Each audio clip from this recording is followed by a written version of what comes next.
6 months pregnant and alone in New York City, Elena Ward thought she'd finally escaped her past. But fate has a cruel sense of timing. On a rain-soaked evening, trapped in a crosswalk as black SUVs halt traffic, she comes face to face with the one man she'd sworn never to see again, Victor Leone, the mafia boss she divorced to save herself. When the wind tears open her coat, revealing her swollen belly, time stops. His eyes darken with recognition, possession, and something far more dangerous: claim. The truth she'd hidden is now bleeding into the open, and there's nowhere left to run. Before we begin Elena's impossible story of love, betrayal, and the twins that will change everything, hit that like button and drop a comment telling me what city you're watching from. I want to see how far this story travels. Now, let's dive in.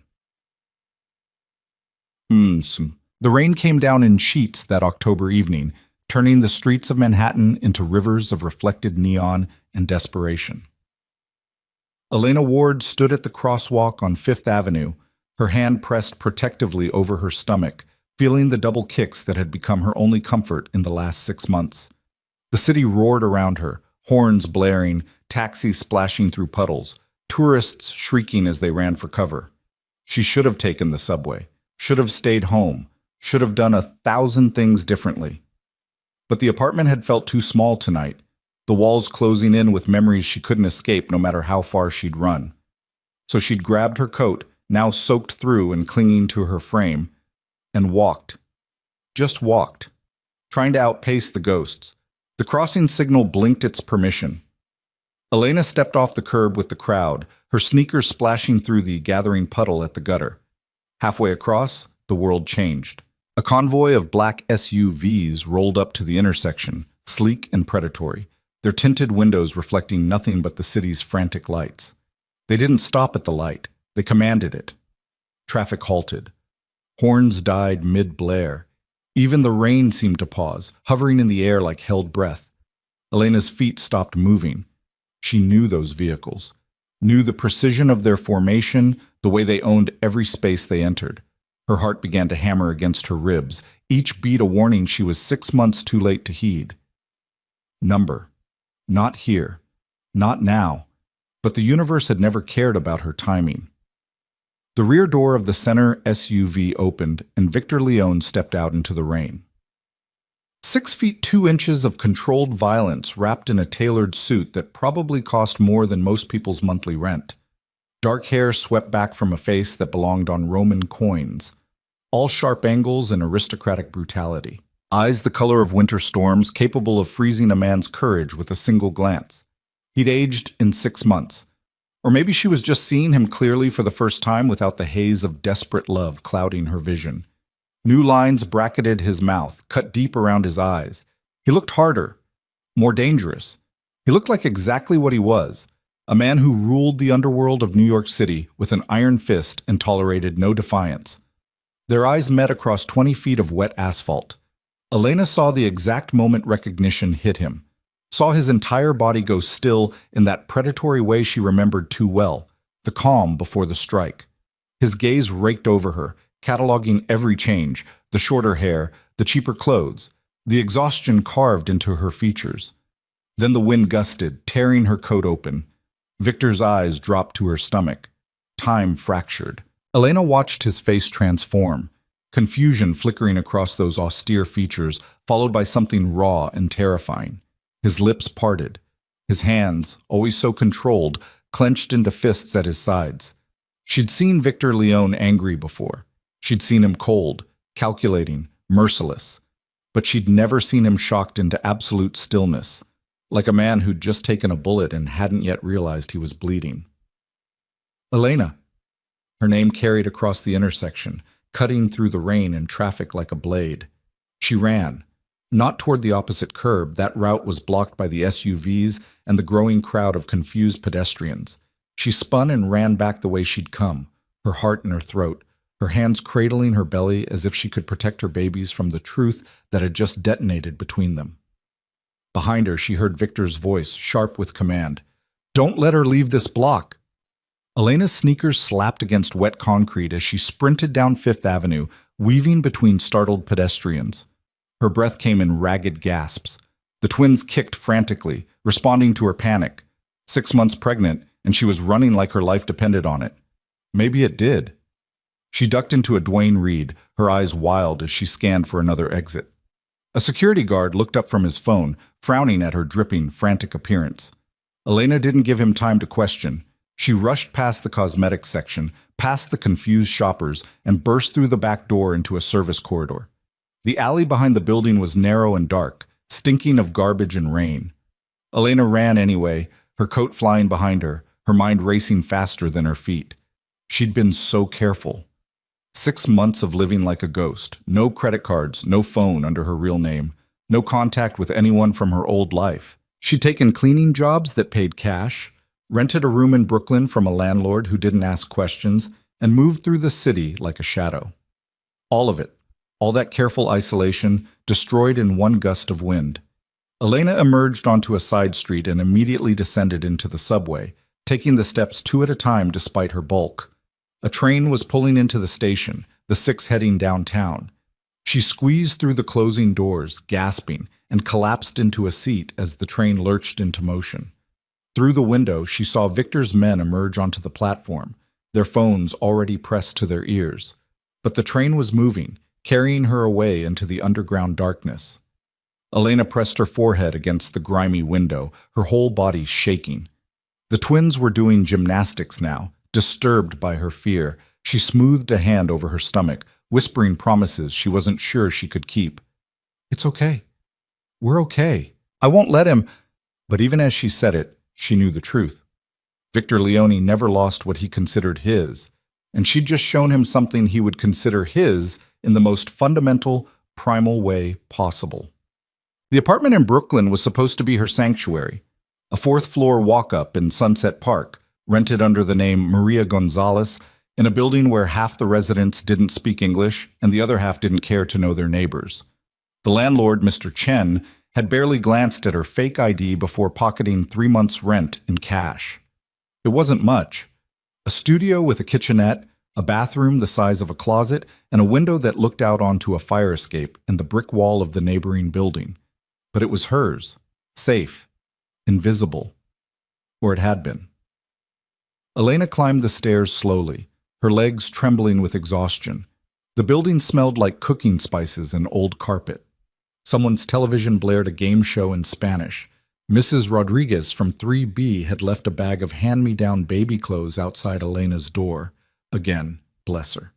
Elena's hands shook as she unlocked the 3 deadbolts she'd installed herself. Inside, the apartment was dark and cold. She'd kept the heat low to save money, and now she shivered as she peeled off her soaked coat. Her reflection in the small mirror by the door showed a stranger, hair plastered to her skull, mascara running in dark streams down her pale cheeks, eyes too large in a face that had lost its softness. She looked haunted. She looked like exactly what she was, a woman who'd made a terrible mistake 6 months ago and was about to pay for it. Elena turned on a single lamp and sank onto the futon that served as her couch, chair, and bed. Her hands found her stomach automatically, that protective gesture that had become instinct. "Your father knows about you now," she whispered to the twins. Everything just got so much more complicated. The babies shifted in response, and Elena felt tears burning behind her eyes. She'd left Victor Leone 6 months and 2 weeks ago, in the middle of the night, with nothing but a hastily packed bag and divorce papers she'd had delivered the next day. She'd known he would be furious, known he would look for her, known that leaving the most powerful crime lord in New York City would mark her as either incredibly brave or incredibly stupid. What she hadn't known was that she was already 3 weeks pregnant. By the time she'd realized, she'd been in hiding for a month, working under the table at a bakery in Queens. The pregnancy test had shown positive. At the same moment, her employer had handed her an envelope of cash and told her to take the weekend off. Elena had sat on the bathroom floor of a McDonald's and stared at those 2 pink lines until they blurred. She should have gotten rid of it. That would have been the smart choice, the safe choice. Victor had made his position on children crystal clear during their marriage. Not now, not yet, maybe never. His world was too dangerous, he'd said, too unstable. He couldn't guarantee their safety. Translation, He couldn't control a child the way he controlled everything else in his life. But Elena had looked at those pink lines and thought of all the ways her marriage had been a beautiful prison. Thought of how Victor had loved her with the same intensity he applied to everything, absolutely, possessively, suffocatingly. How he'd made decisions for her, isolated her from friends, tracked her every movement in the name of protection. How she'd been drowning slowly, losing herself piece by piece until she'd woken up one morning and couldn't remember who she'd been before Victor Leone had decided she belonged to him. So she'd kept the baby. Later, when the ultrasound at the free clinic revealed twins, she'd cried, not from fear, but from something that felt almost like hope. These children would be hers, only hers. She would raise them in freedom, in choice, in all the things her marriage had lacked. It had been a beautiful fantasy. It had lasted exactly 6 months. Elena stood and moved to the window, pulling back the thin curtain to stare out at the dark street below. Rain still fell, turning the sidewalks into mirrors. A few people hurried past, heads down, umbrellas useless against the wind. No black SUVs. Not yet. But they would come. She knew Victor well enough to know that much. He wouldn't let this go. Couldn't. It went against every instinct he possessed. The question was, how long did she have? Her phone, a prepaid burner she'd bought at a bodega, sat on the small table beside the futon. Elena stared at it, her mind racing through impossible scenarios.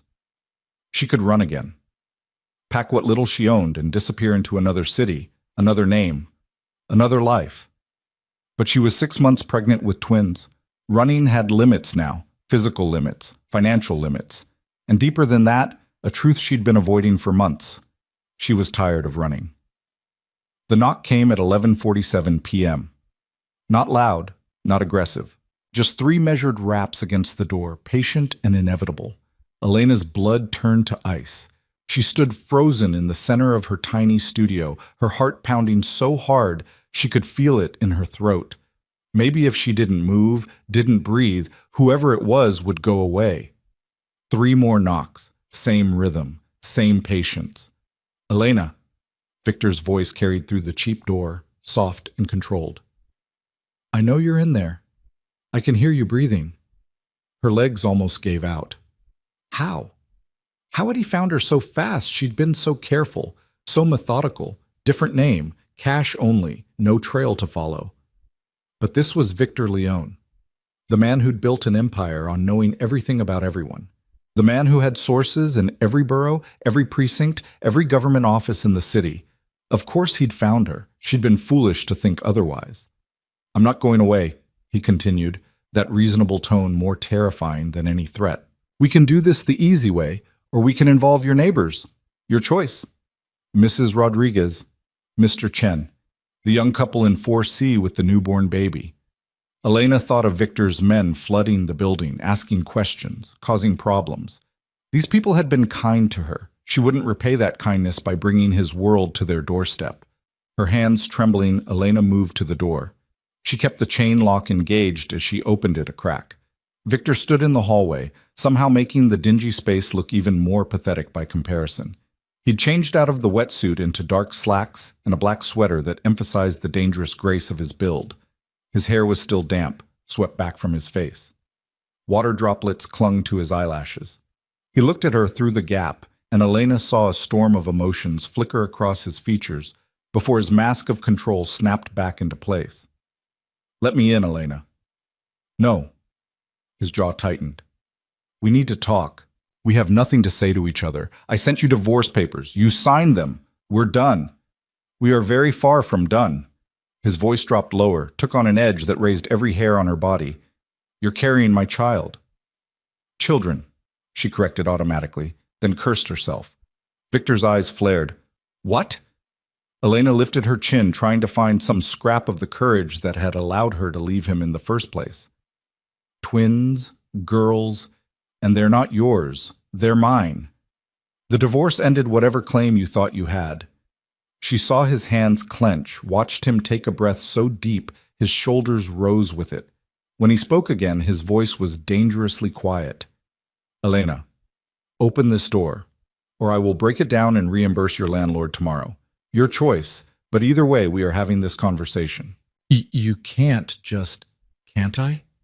He leaned closer to the gap, and she could smell his cologne, that expensive scent that used to make her feel safe, and now just made her feel trapped. Test me, please. See how far I'm willing to go. Elena knew that tone, knew that he meant every word. With shaking hands, she unhooked the chain and stepped back. Victor entered her apartment like a king surveying conquered territory, taking in every detail with sharp, assessing eyes. The cramped space, the secondhand furniture, the tiny kitchenette with its ancient appliances. His gaze lingered on the pile of baby clothes Mrs. Rodriguez had left, the single crib she'd assembled in the corner, the stack of parenting books from the library. Evidence of a life she'd built without him. A future she'd planned that had no space for Victor Leone. He turned to face her, and the look in his eyes made her take an involuntary step backward. "This is where you've been living?" His voice was too calm, too controlled. "This is where you thought you could hide from me." "I wasn't hiding. I was leaving. There's a difference." "No, Elena, there really isn't." He moved closer, and she hated how her body wanted to respond to his proximity, how 6 months hadn't erased the muscle memory of belonging to him. "You ran away in the middle of the night like a thief, left divorce papers and no explanation, disappeared so completely my best investigators took 4 months to find a trace of you. And yet here you are, because you can't let anything go, can you? Can't let anyone choose to leave." His eyes flashed. "You didn't choose. You ran. Because staying was killing me." The words tore out of her, 6 months of buried resentment erupting. "Do you have any idea what it was like being married to you, being your wife?" "Enlighten me." He crossed his arms, that dangerous stillness settling over him. "It was suffocating. It was being followed everywhere by your security, having every decision made for me, being isolated from my friends because you decided they weren't safe, being treated like a possession you needed to protect instead of a partner you needed to trust." Elena's voice cracked, but she pushed forward. "I loved you. God help me. I loved you so much. But I couldn't breathe, Victor. Every day I felt myself getting smaller, quieter, less. You were consuming me, and you called it protection." Silence fell between them, broken only by the rain against the window and the muffled sound of the television from downstairs. Victor's face had gone very still, but she saw something flicker in his eyes, something that might have been pain if he'd allowed himself to feel it. "So you left," he said finally. "Took what was mine and disappeared. I'm not a thing to be owned. No, you're my wife. Ex-wife. We're divorced. A piece of paper doesn't change what you are to me." He took another step forward, and Elena felt the wall against her back. "Nothing changes that. Not time, not distance, not even your fear." "I'm not afraid of you. Liar." The word was soft, almost gentle. He reached out, his hand hovering near her face but not quite touching. "You're terrified. You have been since the day we met. Not of me hurting you, I would never, but of what I make you feel, of how much you want to surrender to it." Elena's breath caught. "You're wrong." "Am I?" His hand finally made contact, fingers tracing the line of her jaw with devastating gentleness. "Then why are you shaking?" She jerked away from his touch, anger flaring hot and desperate. "Because you don't play fair. You never have. You use my feelings against me, turn love into leverage. That's not protection, Victor. That's manipulation." His hand dropped. For a long moment he just looked at her, and she saw something crack in that controlled facade. "I never meant to make you feel trapped," he said quietly. "Everything I did, the security, the boundaries, the control, it was because the thought of losing you kept me awake at night. Do you understand what you were to me? What you still are? A possession. Property. My heart." The words fell between them like stones. "You were my heart, Elena. In a world where everyone wants something from me, where trust is a liability and vulnerability gets you killed, you were the one clean thing, the one person who looked at me and saw something worth loving. I would have done anything to keep you safe. Anything." Elena felt tears burning her eyes. "But you never asked what I needed. You decided. You always decided." "Because I thought I knew better. Because I've lived in this world long enough to know every way it can destroy the things you love. Victor ran a hand through his hair, that perfect control finally fracturing. I've seen men lose their families to rival families. Seen children used as leverage, wives targeted for revenge. I couldn't let that happen to you. I wouldn't. So you built a cage and called it love. Yes. The admission was raw, stripped of pretense. I did. And I lost you anyway. I lost you because I was so afraid of losing you that I drove you away. I understand that now. I've had 6 months to understand it. Elena wrapped her arms around her stomach, feeling the twins shift restlessly. Then let me go. Let us go. We can't give you what you need, Victor. I can't be what you want me to be. What I want, he said slowly, his eyes dropping to her belly, is to know why you didn't tell me. When did you know? About a month after I left. She watched the information hit him, saw him do the math. You've known for 5 months that you were carrying my children, and you never thought to tell me. What would have been the point? You made it clear during our marriage that you didn't want children, that your world was too dangerous, too unstable. I was giving you what you wanted, freedom from the complication. What I wanted. Victor's laugh was bitter, hollow. Elena, I didn't want children with you because I was terrified I would fail them the way I failed at every decent thing I've ever tried to do. Not because I didn't want them. Not because the idea of you carrying my child didn't make me feel things I had no words for. Elena stared at him, seeing truth in every line of his face. You never said, I never say a lot of things. It's safer that way. Cleaner. He moved closer again, and this time she didn't retreat. But you're having my daughters, plural, and you thought you could just… What? Raise them alone in this place? Work yourself to exhaustion? Pretend I don't exist? I thought I could give them a better life than the one you would have controlled. And look how well that's working. His gesture encompassed the shabby apartment, her exhausted face, the reality of her situation. You're 6 months pregnant with twins, living in a 4th-floor walk-up, working jobs that pay under the table. How is that better, Elena? How is that the future you want for our daughters? The question hit harder than she wanted to admit, because he was right. She'd been surviving, not thriving, barely making rent, eating poorly because fresh food was expensive, lying awake at night wondering how she would handle 2 newborns in a studio apartment with no family, no support, no safety net. Pride and stubbornness had carried her this far, but she could feel those resources running dangerously low. I would have figured it out, she said, but the words lacked conviction. I know you would have. You're strong enough to do impossible things. Leaving me proved that. Victor's voice softened, took on a tone she remembered from their best moments. But you don't have to do this alone. You shouldn't have to. What are you suggesting? Come home. Let me take care of you and our daughters. Let me give you the medical care you need, the security, the resources. You can hate me if you want. You can sleep in a separate wing of the house. But don't deprive our children of everything I can provide out of spite. Elena's chest tightened. That's not fair. Nothing about this is fair, but it's the reality we're facing. He reached out again, and this time his hand settled on her stomach. The twins immediately kicked against his palm, as if they recognized their father's touch. Victor's breath caught. They're real. They're really real.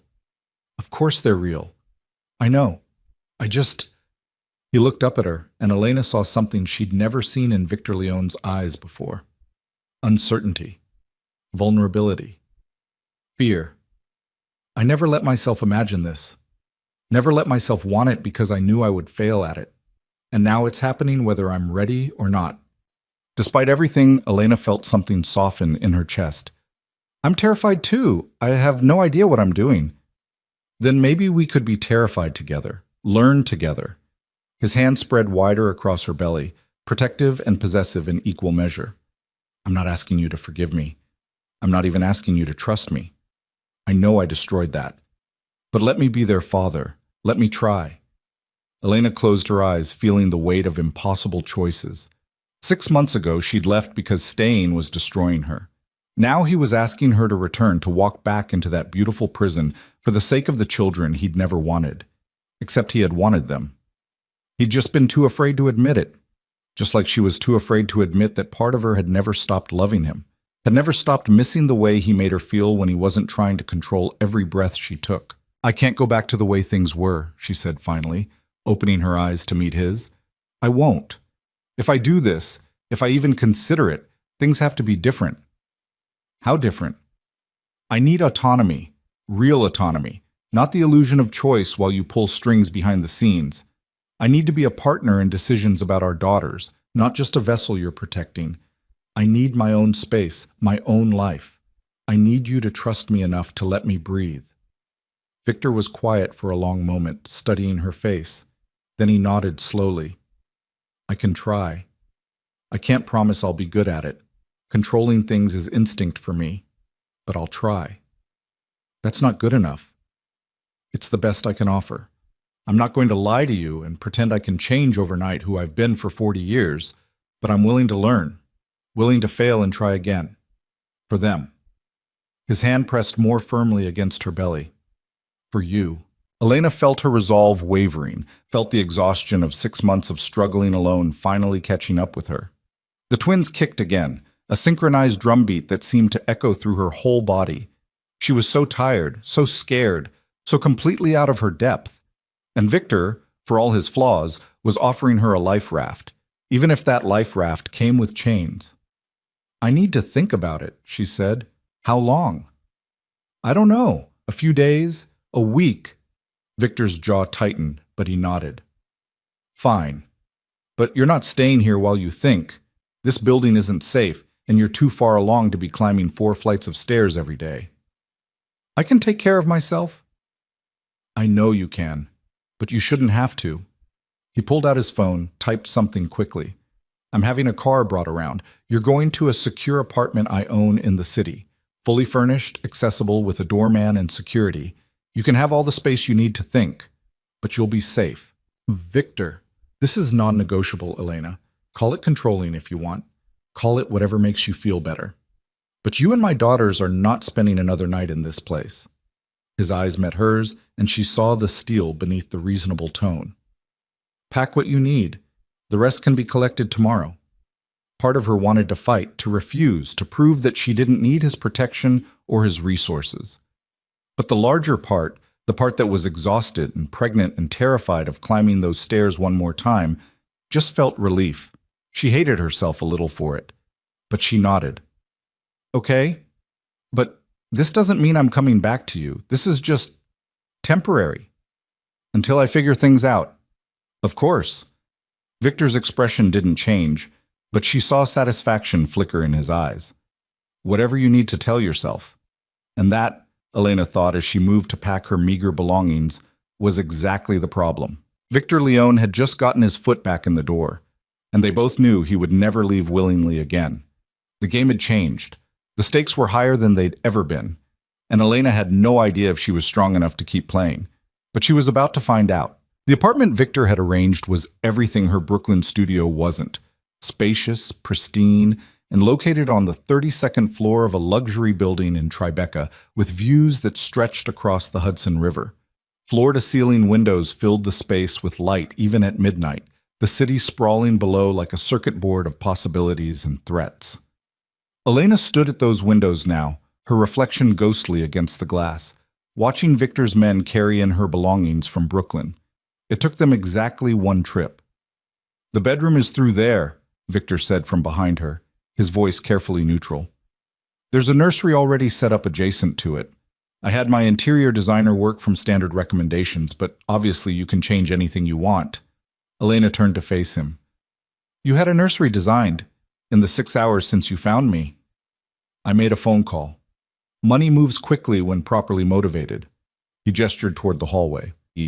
There's also a guest room, a home office, and a kitchen that's actually functional. The building has 24-hour security, a doorman who knows not to let anyone up without your explicit permission, and a private elevator that requires a key card. A golden cage instead of a prison cell. How thoughtful. Victor's expression didn't change, but she saw his jaw tighten. You agreed to come here. I agreed to think.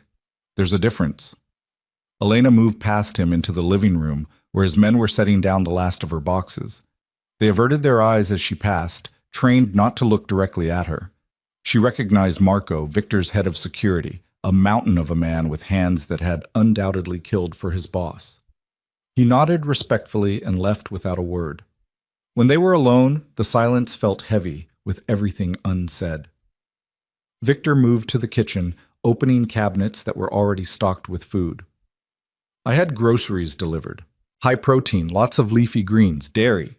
The doctor I consulted said that's important for twin pregnancies. You consulted a doctor? About me? Without asking. I consulted a doctor about twin pregnancies in general. I'm not a complete monster, Elena. I know the difference between gathering information and violating your privacy. He pulled out a bottle of prenatal vitamins, set it on the counter. Though I suspect you'll accuse me of the latter regardless. Elena sank onto the leather couch, exhaustion finally overwhelming her adrenaline. I don't know what you want me to say. Thank you for the prison that comes with a view? I want you to say you'll see a proper obstetrician, that you'll let someone who specializes in high-risk pregnancies make sure you and our daughters are healthy. Victor remained in the kitchen, maintaining distance as if he understood she needed space. You've been going to a free clinic in Queens. I checked. The doctor there is competent but overworked, and they don't have the equipment to properly monitor twins. You investigated me. Of course I did. The moment I saw you tonight, I activated every resource I have. I know where you've been living, where you've been working, what name you've been using. I know you've been cleaning offices at night and working at a bakery during the day. I know you collapsed from exhaustion 2 weeks ago and refused to take time off because you couldn't afford to. His voice remained level, but anger simmered beneath. So yes, Elena, I investigated, and what I found terrified me. She looked up at him, seeing the cracks in his composure. You don't get to be angry about choices I made to survive leaving you. I'm not angry at you. I'm angry at myself for creating a situation where you felt you had to live like that, where you thought struggling alone was better than asking me for help. It was better, because help from you comes with strings. It always does. Victor crossed to the living room but didn't sit, standing instead with his hands in his pockets, a casual pose that didn't fool her for a second. What if I cut the strings? What if I gave you everything you needed with no expectations? You're not capable of that. Probably not, he admitted, but I could try. For them, I could try. Elena felt one of the twins kick, a rolling movement that pressed against her ribs. She winced, and Victor immediately moved closer. Are you all right? I'm fine. They're just active tonight. They don't like all the stress. She rubbed the spot where a tiny foot was creating a visible bump through her shirt. They've been kicking nonstop since I saw you at the crosswalk. May I? Victor gestured toward her stomach, and Elena saw hunger in his eyes. Not sexual, but something deeper, more primal. The need to connect with children he'd only learned about hours ago. She should say no, should maintain boundaries, keep him at arm's length while she figured out what to do. But the twins were his too, whether she liked it or not. And some small, traitorous part of her wanted him to feel what she'd been feeling for months, the reality of these lives they'd created together. Okay, she said quietly. Victor knelt in front of the couch, his hands hovering uncertainly before settling gently on either side of her belly. The twins responded immediately, as if they recognized him on some instinctive level. A series of kicks and rolls rippled across Elena's stomach, and she watched Victor's face transform. Wonder. That was the only word for it. Pure, unguarded wonder. There are 2 of them in there, he said, his voice rough. 2 separate people. 2 daughters. Yes. Do they do this often? Constantly, especially at night. I think they're training to be nightclub dancers. Elena tried to keep her tone light, but emotion caught in her throat as she watched this dangerous man kneel before her like a supplicant, his entire focus on the children moving beneath his hands. One of the twins kicked particularly hard, and Victor laughed, actually laughed, a sound Elena had heard maybe 3 times in their entire marriage. She's strong. They both are. The doctor at the clinic said they're measuring perfectly for their gestational age. Healthy heartbeats, good movement. They're fighters. Like their mother, Victor said, looking up at her. You fought me. Left when you knew I would come after you. Built a life from nothing. Kept yourself and them alive through sheer determination. That takes a kind of strength most people never develop. Elena felt tears prickling her eyes. Don't do that. Don't say things that make me want to forgive you. Why not? Because forgiveness means letting you back in, and letting you back in means losing myself again. I can't do that, Victor. Not even for them. His hands remained on her stomach, but his expression grew serious. What if you didn't have to lose yourself? What if I could love you without consuming you? You don't know how to do that. Then teach me. The words were simple, devastatingly sincere. Tell me what you need. Not what you think I want to hear, not what will keep the peace. Tell me the truth, and I'll listen. Elena stared at him, this man who'd been the center of her world for 3 years, who'd loved her with an intensity that had been both exhilarating and suffocating. She saw the lines around his eyes, the silver threading through his dark hair, the weight he carried in every controlled movement. I need you to see me as a partner, not a possession. I need autonomy to make my own choices, even if you think they're wrong. I need friends, a life outside your world, space to breathe. I need to know that if I stay, it's because I'm choosing you every day, not because you've built walls so high I can't find the exit. Her voice cracked. I need to know that your love won't slowly erase me until there's nothing left but an echo of who I used to be. Victor was quiet for a long moment, his hand still resting on her belly, as the twins continued their acrobatics. When he finally spoke, his voice was low and measured. I can't promise I'll be good at giving you those things. Control is how I've survived, Elena. It's how I've built everything I have. Letting go feels like stepping off a cliff with no guarantee there's ground below. I know. But I can promise I'll try. I can promise that when I fail, and I will fail, I'll listen when you tell me. I can promise that I'll value your voice, your choices, your autonomy, even when every instinct I have screams to lock you away somewhere safe. He paused. And I can promise that I'll never stop fighting for this. For us. For the family we could be if you'll give me the chance. Elena wanted to believe him. Wanted to think that love could change someone so fundamentally that Victor Leone could become a man who understood partnership instead of possession. But she'd learned the hard way that people didn't transform overnight, and promises made in crisis had a way of evaporating once the emergency passed. I need time, she said again. I know. That's why I'm leaving. Victor removed his hands from her stomach and stood. This apartment is yours. Marco will be stationed in the building for security, but he won't enter without your permission. You have my private number. Use it if you need anything, medical or otherwise. You're just leaving? No demands, no ultimatums? You asked for space. I'm giving it to you. He moved toward the door, then paused. But Elena, I meant what I said. You and our daughters are my priority now. Everything else, the business, the territory, all of it, comes second. So take your time. Figure out what you need. But understand that I'm not going anywhere. I'm going to be a father to those girls, whether you let me back into your life or not. The door closed behind him with a soft click, leaving Elena alone in her beautiful new cage. She sat for a long time, watching the city lights blur through her tears, feeling her daughters move restlessly inside her. Finally, she dragged herself to the bedroom Victor had mentioned. The nursery took her breath away. It wasn't pink or frilly or covered in butterflies. Instead, Victor's designer had created something sophisticated and warm. Cream walls with forest green accents, 2 cribs made of rich walnut wood, a rocking chair positioned between them upholstered in soft gray velvet. Educational mobiles hung above each crib, black and white patterns designed to stimulate infant vision. A changing table, a dresser already stocked with tiny clothes in neutral colors, shelves of board books and soft toys. It was perfect. It was everything she would have chosen herself if money had been no object. And it terrified her because it showed how well Victor still knew her, how easily he could anticipate her wants and make them reality. Elena sank into the rocking chair, her hand finding her belly again. Your father is a complicated man, she whispered to the twins. And I don't know if I'm strong enough to love him without losing myself. I don't know if people like us can have happy endings. The babies kicked in response, their movements synchronizing in a way that made Elena smile despite her tears. She must have fallen asleep there, because when she woke, dawn was painting the sky pink and gold, and her neck ached from the awkward angle. Elena hauled herself up and wandered to the kitchen, where she found a note on the counter in Victor's precise handwriting. Dr. Sarah Chen, Metropolitan Hospital. High-risk pregnancy specialist. I've made you an appointment for 10 a.m. tomorrow. She's expecting you, but there's no obligation. The choice is yours.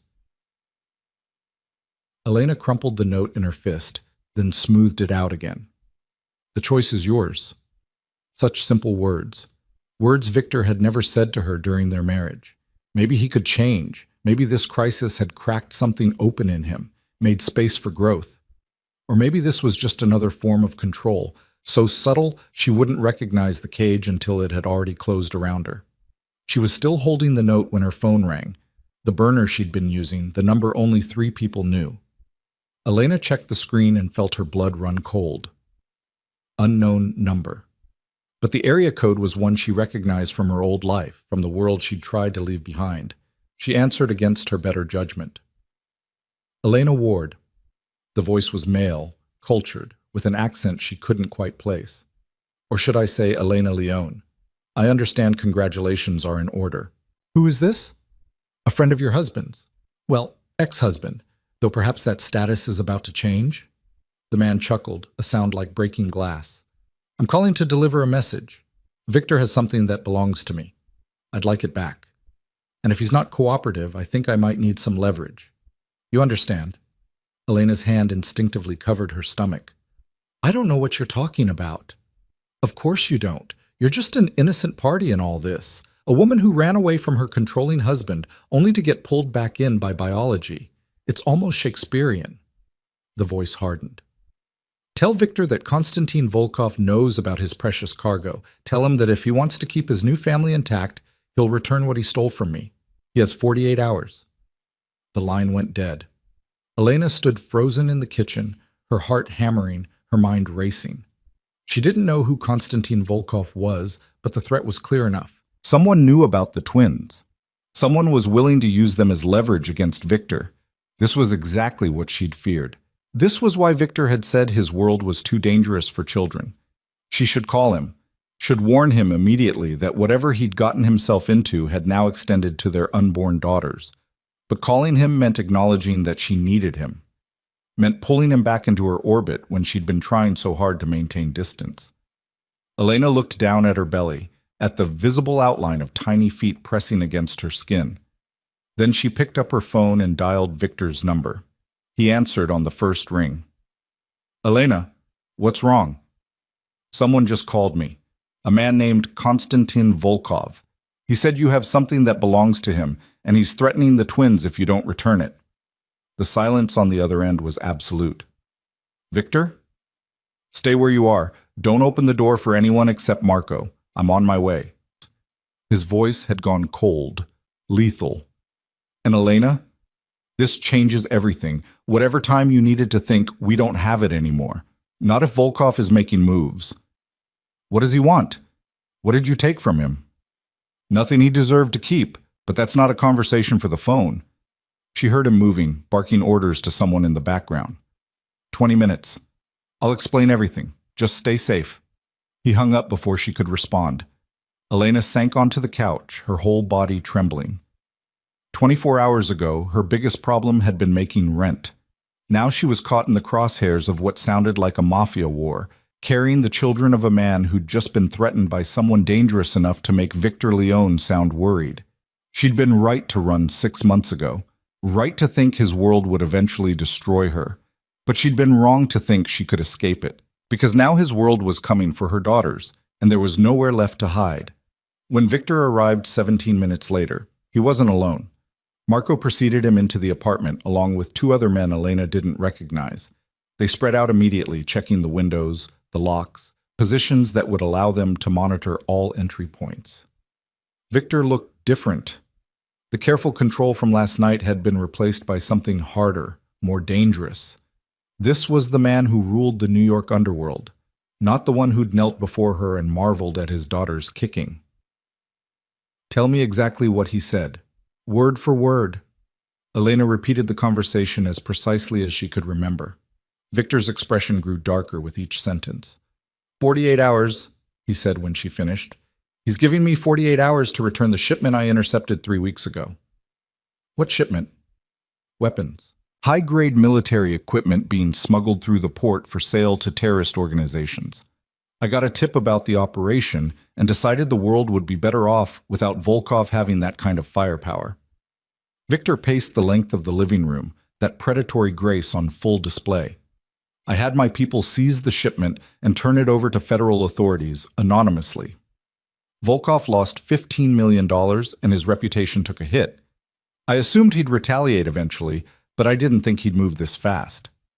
And you didn't think to mention this when you were convincing me to stay in your secure apartment?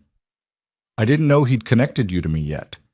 I've had people watching for any sign of surveillance, any indication he'd discovered our situation. Victor stopped pacing, faced her directly.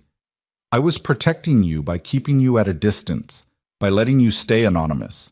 The moment I brought you back into my life, I painted a target on you. So this is my fault? For letting you find me? No. This is my fault for underestimating how thoroughly Volkov would investigate me once I cost him that much money. Victor's hands clenched into fists, and it's my fault for not destroying him completely when I had the chance. I showed mercy, I let him live, and now he's threatening my family. The word hung in the air between them. Family. Not just children, not just Elena. Family. What are you going to do? Elena asked quietly. End this. Permanently. The look in Victor's eyes sent ice down her spine. Volkov thinks he can use you and our daughters as leverage. He thinks I'll fold, return something I don't even have anymore, negotiate from a position of weakness. He's wrong. Victor, you can't just... Can't what? Protect my family? Eliminate a threat that's targeting my pregnant ex-wife? He moved closer, and Elena saw something feral beneath his controlled exterior. You wanted to know who I really am, Elena?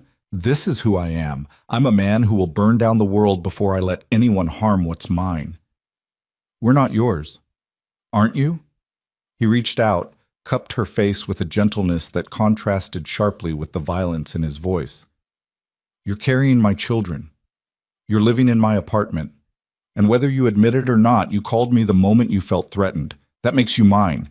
That makes this my responsibility. Elena should pull away, should maintain the boundaries she'd been trying to establish. But fear was a powerful thing, and right now Victor felt like the only solid ground in a world that had just tilted dangerously. What if he hurts them? What if something you do causes Volkov to retaliate against the twins? He won't get the chance.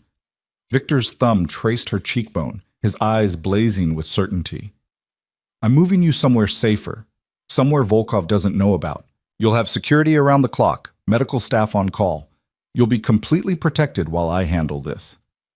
You mean while you start a war? I mean while I end one that Volkov started the moment he threatened you. Victor dropped his hand, stepped back. I need you to trust me, Elena. Just this once. Trust that I can keep you safe. Elena looked at this man who'd been her husband, her prison guard, her great love and greatest mistake. She thought about the twins moving inside her, about how vulnerable they were, how completely dependent on the choices she made right now. She thought about Konstantin Volkov's cold voice promising violence if Victor didn't comply. Where? She asked finally. Relief flashed across Victor's face. A state upstate. 3 hours from the city, completely off the grid. It's where I go when I need to disappear. No one knows about it except my most trusted people. How long? However long it takes to eliminate the threat. Could be days. Could be a week. He pulled out his phone, typed rapidly. Pack enough for a week. Comfortable clothes, anything you need for the twins. Marco will help you, and we'll leave within the hour. What about the doctor's appointment, the one you scheduled? Dr. Chen can meet us at the estate. I'll have her come to you. Victor was already moving, coordinating with his men, transforming from the man who touched her with wonder to the crime lord who commanded absolute obedience.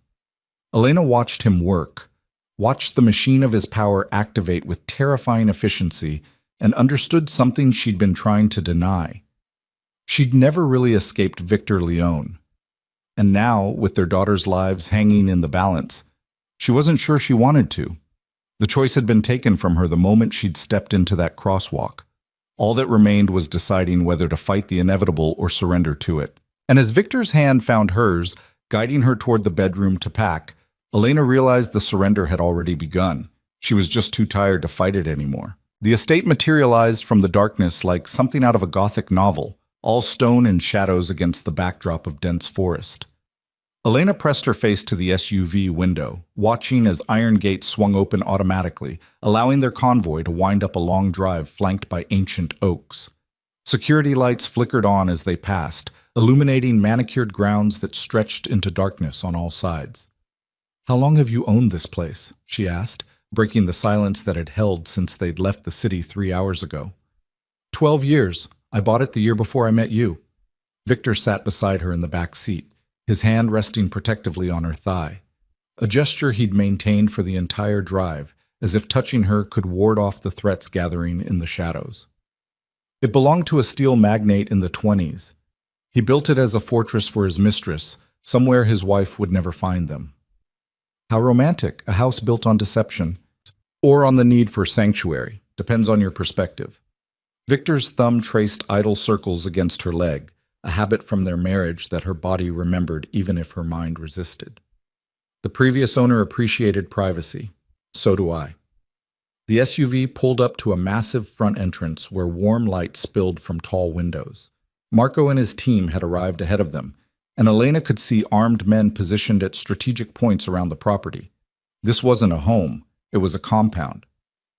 Victor helped her out of the vehicle with careful hands, as if she might shatter. The night air smelled of pine and approaching winter, crisp and clean compared to the city's perpetual haze. Elena pulled her coat tighter around her belly, feeling the twins shift in protest at the cold. "Inside," Victor murmured, guiding her up the stone steps. "Dr. Chen is waiting for you." The interior was breathtaking, soaring ceilings with exposed beams, a grand staircase that curved upward into darkness, furniture that managed to be both antique and comfortable. But what caught Elena's attention was the woman standing in the foyer, medical bag in hand, her expression warm and professional. Dr. Sarah Chen was younger than Elena expected, maybe 40, with kind eyes behind wire-rimmed glasses and the calm demeanor of someone who'd delivered enough babies to find nothing surprising anymore. "Mrs. Leone," she said, extending her hand. "I'm glad we finally meet.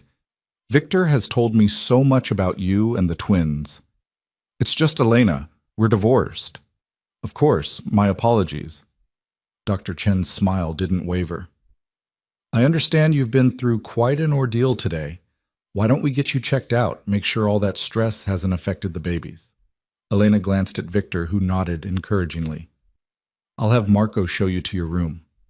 "Doctor, Chen can examine you there. Make sure you're comfortable." The room turned out to be a suite on the second floor, overlooking the grounds. A 4-poster bed dominated the space, dressed in soft linens that probably cost more than Elena's monthly rent in Brooklyn. French doors opened onto a balcony, though Victor immediately moved to lock them, his paranoia evident in every careful gesture. "You'll be safe here," he said quietly. "I promise you that.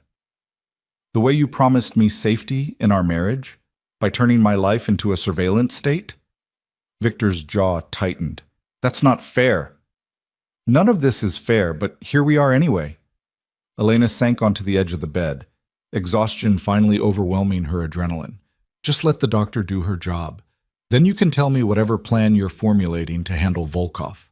He looked like he wanted to argue, but Dr. Chen intervened smoothly. "Why don't you give us some privacy, Victor? I need to conduct a thorough examination, and Elena will be more relaxed without an audience." For a moment, Elena thought he might refuse. The old Victor would have insisted on staying, on controlling every aspect of the situation, but something in his expression shifted, and he nodded. "I'll be right outside if you need me." The door closed behind him, and Elena felt some of the tension drain from her shoulders. Dr. Chen set down her bag and pulled out a portable ultrasound machine. "He's intense, isn't he?" "That's one word for it." "But he cares. I've worked with a lot of expectant fathers over the years, and I can tell you, the ones who arrange for specialists to make house calls at midnight genuinely care." The doctor washed her hands in the attached bathroom, then returned with a warm, professional smile. "Now, let's see how these little ones are doing. When was your last ultrasound?" 3 weeks ago, at the clinic in Queens." "And everything looked normal?" "They said so. both babies measuring on track, heartbeats strong. Elena lay back as instructed, lifting her shirt to expose her rounded belly. But I've been under a lot of stress since then. Stress happens. The human body is remarkably resilient, especially when it's protecting new life. Dr. Chen spread warm gel across Elena's stomach, and the familiar pressure of the ultrasound wand followed. Let's take a look. The screen flickered to life, showing the now familiar landscape of Elena's womb. Two distinct forms curled together, sharing space with remarkable efficiency. The sound of dual heartbeats filled the room, strong and steady. Elena felt tears prick her eyes. No matter how many times she heard those sounds, they never failed to move her. "There's baby A," Dr. Chen narrated, pointing to the screen. "Good size, active. And baby B is right there, looking equally healthy." Their positioning is excellent, both head down, which is exactly what we want to see at this stage. "They're really okay? The stress didn't hurt them?" "They're perfect, measuring at about 27 weeks, which matches your timeline. Amniotic fluid levels are good, placentas are well positioned, no signs of distress." Dr. Chen moved the wand, capturing different angles. "You're doing an excellent job growing these babies, Elena. They're thriving." Relief flooded through Elena so powerfully she had to close her eyes against it. "Thank you." "However," Dr. Chen continued, her tone shifting slightly, "I do want to talk to you about what happens next. Twin pregnancies are considered high risk even under ideal circumstances. Add in the stress you've been under, and we need to be proactive about monitoring." "What does that mean?" "It means weekly appointments from now until delivery. Ultrasounds every 2 weeks to check growth and positioning. Immediate attention if you experience any cramping, bleeding, or decrease in fetal movement." The doctor cleaned the gel from Elena's stomach and helped her sit up. "It also means taking better care of yourself. Proper nutrition, adequate rest, minimizing stress as much as possible." Elena laughed bitterly. "Minimizing stress. Right. Because my life is so conducive to that right now." Dr. Chen's expression softened. "I understand this situation is complicated. Victor briefed me on the general circumstances, not the details, just enough for me to understand the security concerns.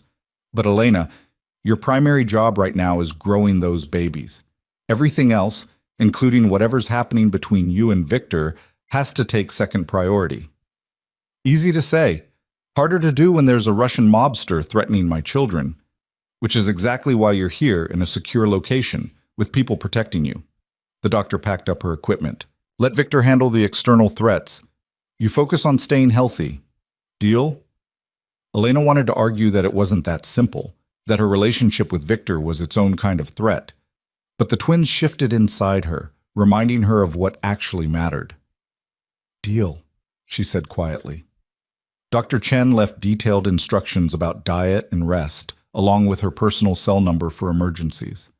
When Victor returned, the doctor pulled him aside for a conversation Elena couldn't hear but could read in their body language. Dr. Chen firm and insistent, Victor nodding with the intensity he brought to everything. Then they were alone again, the massive room suddenly feeling too intimate. "She says you're not getting enough rest," Victor said, moving to close the curtains against the darkness outside. "That you've been working too hard, eating poorly, pushing yourself beyond safe limits." "I was surviving. That's what people do when they don't have unlimited resources. You have them now. Use them." He turned to face her, and Elena saw the strain around his eyes, the weight he was carrying. "I know you think accepting help from me means surrendering your independence, but right now, independence is a luxury neither you nor our daughters can afford. So I should just let you take over my life again? Let you make all the decisions while I smile and comply? I'm asking you to let me keep you safe while I eliminate the threat. That's not the same as controlling your life." "Isn't it?" Elena stood, needing movement to channel her frustration. "You decided to intercept Volkov's shipment without thinking about consequences. You brought me to this estate without asking if I wanted to come. You scheduled appointments and made plans and activated your small army, all without consulting me once. How is that different from every other decision you made during our marriage?" Victor was quiet for a long moment, and when he spoke, his voice was low and strained. "You're right. I'm doing exactly what I've always done, taking action without considering your input." Old habits die hard. The admission surprised her. Elena had expected defensiveness, justification, the usual arguments about protection trumping autonomy. So what are you going to do about it? She challenged. Tell you the truth, all of it, then let you decide how you want me to proceed. Victor moved to the sitting area by the fireplace, gesturing for her to join him. You deserve to know what you're caught in the middle of. Elena settled into one of the chairs, her hand automatically finding her belly. I'm listening. Victor paced as he talked, that restless energy that had always marked him when he was strategizing. Konstantin Volkov runs weapons through New York to clients around the world, militias, cartels, terrorist organizations. He's not loyal to any cause except profit, which makes him particularly dangerous. 3 weeks ago, I received information that he was moving a shipment of military-grade equipment through the port. Assault rifles, explosives, anti-aircraft weapons. Enough firepower to arm a small revolution. And you stopped it. I intercepted it, had my people seize the shipment and deliver it to federal authorities through a cutout who couldn't be traced back to me. Volkov lost the merchandise and the money his buyers had already paid him. It damaged his reputation, made him look weak to his competitors. Why? Elena asked. Why risk going after someone that dangerous when it wasn't your business? Victor stopped pacing, met her eyes. Because some of those weapons were headed to a group planning an attack on a school, an elementary school in Connecticut. I saw the intelligence, saw the plans they'd made, and I couldn't just let it happen. Elena's breath caught. Children. Yes. So I made the choice to stop it, consequences be damned. I knew Volkov would retaliate eventually, but I thought I had time to prepare. I thought I could protect my assets and my people before he made his move. Victor's hands clenched. I didn't know about you yet. Didn't know you were pregnant and vulnerable and exactly the kind of leverage someone like Volkov dreams of finding. The pieces clicked into place. Why Victor had been so insistent on security, why he'd moved her immediately, why fear had flashed in his eyes when she'd mentioned Volkov's call. He'll kill us if you don't give him what he wants, Elena said quietly. The twins and me. We're collateral damage in your war. No, you're the reason I'm going to end this war permanently.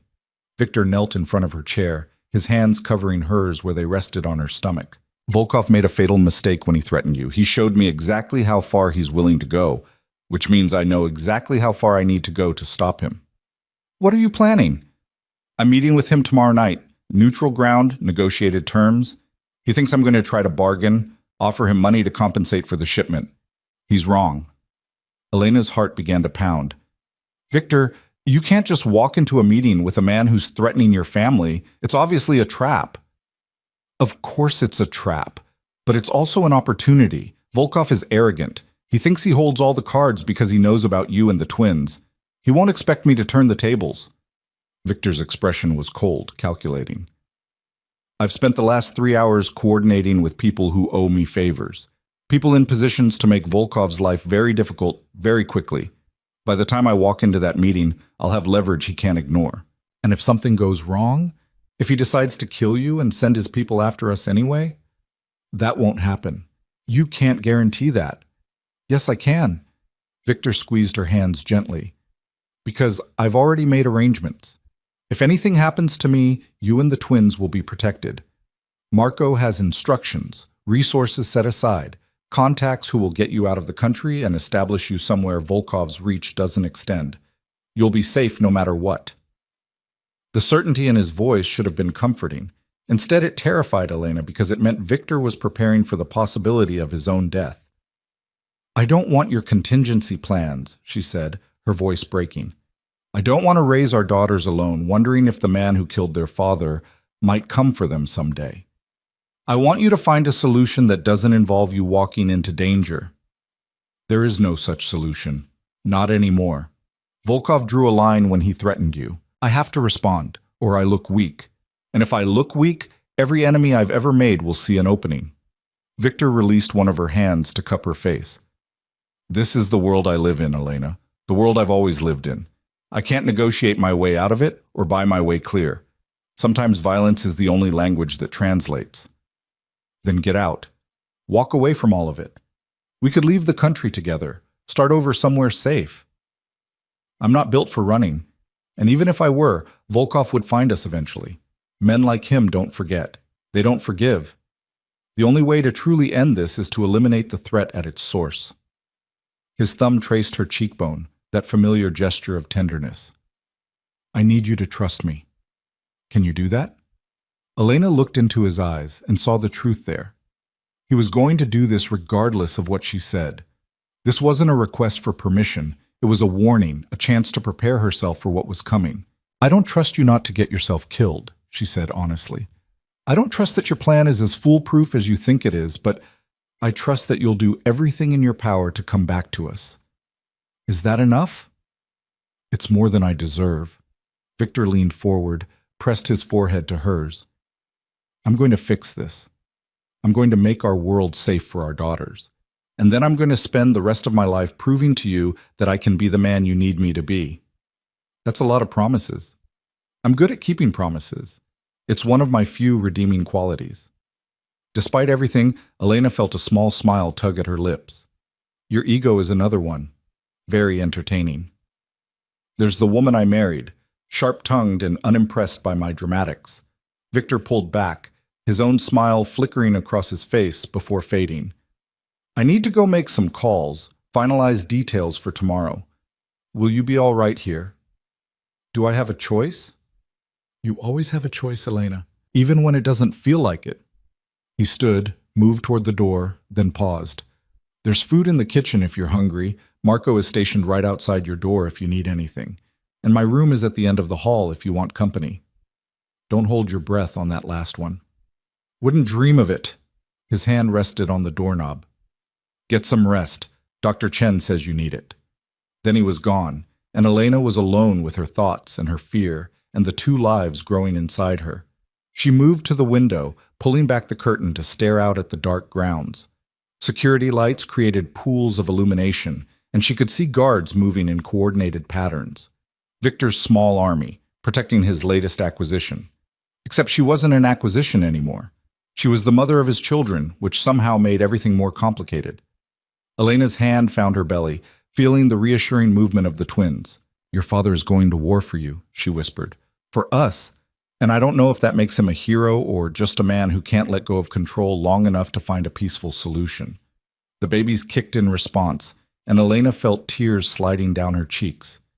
She'd spent 6 months convincing herself she was better off without Victor Leone.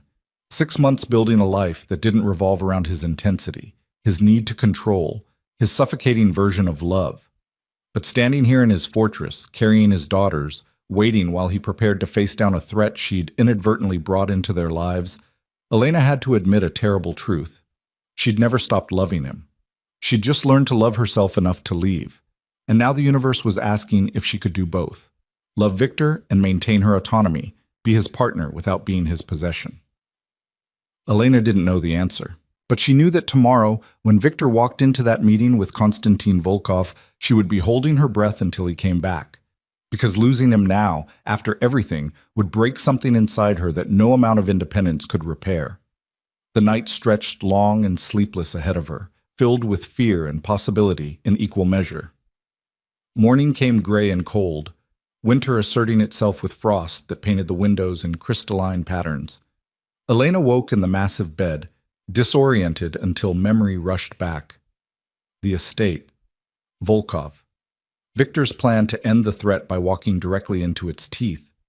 She found her way downstairs following the smell of coffee and bacon. The kitchen was enormous. All commercial-grade appliances and granite countertops, clearly designed for staff to prepare meals for large gatherings. But this morning, only Victor occupied the space, standing at the stove with the focused intensity he brought to everything. You cook? Elena asked from the doorway. Victor looked up, something softening in his expression when he saw her. Occasionally, when I need to think with my hands. He gestured to the table, already set with fresh fruit, yogurt, and a glass of orange juice. Sit. Dr. Chen left specific instructions about your breakfast requirements. Elena settled into a chair, accepting the plate he brought her, scrambled eggs with cheese, whole grain toast, strips of bacon. You didn't have to do this. I wanted to. You're eating for 3, and one of those 3 is me worrying about whether you're taking care of yourself. Victor poured her juice, then coffee for himself. How did you sleep? Barely. You? Not at all. He sat across from her, and Elena saw the evidence in the shadows under his eyes, the tension in his shoulders. I've been coordinating final details for the meeting. It's set for 8 p.m. at a warehouse in Red Hook. Neutral ground. Both sides limited to 5 men each. That doesn't sound neutral. That sounds like a recipe for violence. Violence is inevitable at this point. The question is who controls it. Victor sipped his coffee, his gaze distant. I've arranged for federal agents to be in position around the perimeter. If Volkov makes any moves against me, they'll intervene. And I've ensured that certain information about his operations will reach law enforcement if anything happens to me. You're using yourself as bait. I'm using leverage. There's a difference. He set down his cup, focused on her fully. Elena, I need you to understand something. Men like Volkov respect power. They respond to strength. If I try to negotiate from a position of weakness, he'll see it as surrender and push harder. But if I walk in with enough leverage to destroy him, he'll listen. He'll back down. Or he'll decide you're too dangerous to leave alive and kill you anyway. That's why I'm bringing leverage he can't ignore. Insurance that makes me more valuable alive than dead. Elena pushed food around her plate, her appetite gone. What kind of insurance? The kind that involves federal warrants, frozen assets, and information that would send half his organization to prison. Victor's smile was cold. I told you I've been making calls. Turns out a lot of people in very official positions are happy to help when you provide them with evidence of weapons trafficking. You're going to turn him in to the authorities? I'm going to give him the choice. Leave New York, abandon his operations here, and live to rebuild somewhere else, or face federal prosecution that will end with him dying in a supermax prison. Most men choose survival when given the option. It was brilliant, Elena had to admit. Classic Victor, finding the pressure point that would force compliance without requiring him to get his hands dirty. But it was also dangerous because it assumed Volkov would respond rationally rather than emotionally. What if he's too proud to run? She asked quietly. What if he'd rather go down fighting than accept defeat? Then he dies, and his organization collapses, and the threat ends anyway. Victor reached across the table, covered her hand with his. I know you think I'm being reckless, but I've been playing this game for 20 years, Elena. I know how men like Volkov think. I know what motivates them, and I know that right now he believes threatening you gives him power over me. I'm going to show him exactly how wrong he is. Elena turned her hand over, lacing her fingers through his. Promise me something. Anything. Promise me you'll walk away if it goes wrong. If the situation turns and you have a chance to leave, you'll take it. Don't let pride or ego keep you in a fight you can't win. Victor's jaw tightened. I'm not running from this. I'm not asking you to run. I'm asking you to survive. For them. She placed his hand on her belly, where the twins were beginning their morning gymnastics routine. They need a father, Victor. A live one. So promise me that if things go sideways, you'll choose them over your reputation. She watched him struggle with it, saw the war between his instincts and her request. Finally, he nodded. I promise. If the situation becomes untenable, I'll extract myself. For them. It wasn't everything Elena wanted, but it was more than she'd expected. Thank you. They finished breakfast in silence, both lost in thoughts about the hours ahead. When Victor stood to leave, Elena found herself standing too, moving into his space before she could think better of it. Come back to us, she said, her hands fisting in his shirt. Whatever it takes, whatever you have to do, just come back. Victor's arms came around her, careful of her belly, and Elena felt the tremor that ran through him, fear or anticipation or some combination of both. I will. I swear to you, I will. His lips found her forehead, pressed there with devastating gentleness. And when this is over, we're going to have a long conversation about what comes next, about whether you can forgive me enough to let me be a real father to our daughters, whether we can find a way forward that doesn't involve either of us sacrificing who we are. One crisis at a time, Elena murmured against his chest, breathing in the scent of him, expensive cologne and coffee and something uniquely Victor. First survive, then we'll figure out the rest. Deal. He held her for another moment, then released her and stepped back. When he walked out of the kitchen, his shoulders were set with determination, his stride confident. But Elena saw the truth in the rigid line of his spine, the controlled precision of his movements. Victor Leone was terrified, and he was walking toward danger anyway because that was what men like him did. They faced threats head-on rather than showing weakness. They protected what was theirs with every resource at their disposal.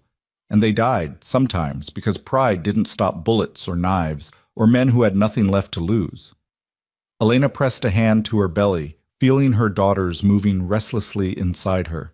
"Please," she whispered to whatever forces might be listening. "Please let him come back to us. Let him be as smart and prepared as he thinks he is. Let his plan work."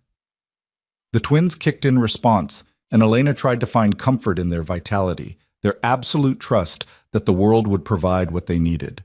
She spent the day trying to distract herself, reading the parenting books stacked in her room, taking a short walk around the grounds with Marco hovering protectively nearby, attempting to eat the lunch the estate's cook prepared. But every minute felt like an hour, and every hour brought 8 p.m. closer. Dr. Chen called in the afternoon to check on her. "How are you holding up?" "I'm terrified." "Does that count as a medical concern?" "Completely normal given the circumstances. Just try to keep your breathing steady, stay hydrated, and remember that stress is temporary. Your babies are strong? They'll be fine regardless of what you're feeling right now." "What if Victor doesn't come back?" There was a pause. "Then you'll do what women have done for millennia. You'll survive anyway. You'll raise those girls and love them and give them the best life you can." "But Elena, I've known Victor for 5 years. I've seen him navigate impossible situations and come out victorious every time. If anyone can handle this, it's him." The words should have been comforting. Instead, they just reminded Elena of how much Victor thrived on danger, how being threatened seemed to bring him fully alive. By 7 p.m., she was pacing her room, unable to sit still. Marco knocked once, bringing dinner she couldn't eat. "He'll be fine, ma'am," the big man said quietly. "I've never seen the boss lose when he's properly motivated. And you and those babies? That's the most motivated I've ever seen him." "You're not going with him." "No, my job is here, keeping you safe." "But he's got good men with him, trained men. They'll make sure he comes home." After Marco left, Elena returned to the window, watching darkness settle over the grounds. Somewhere in the city, Victor was preparing for his meeting, checking weapons, maybe, or reviewing his leverage one final time, doing whatever dangerous men did before they walked into potential death. 8 p.m. came and went. Elena's phone remained silent.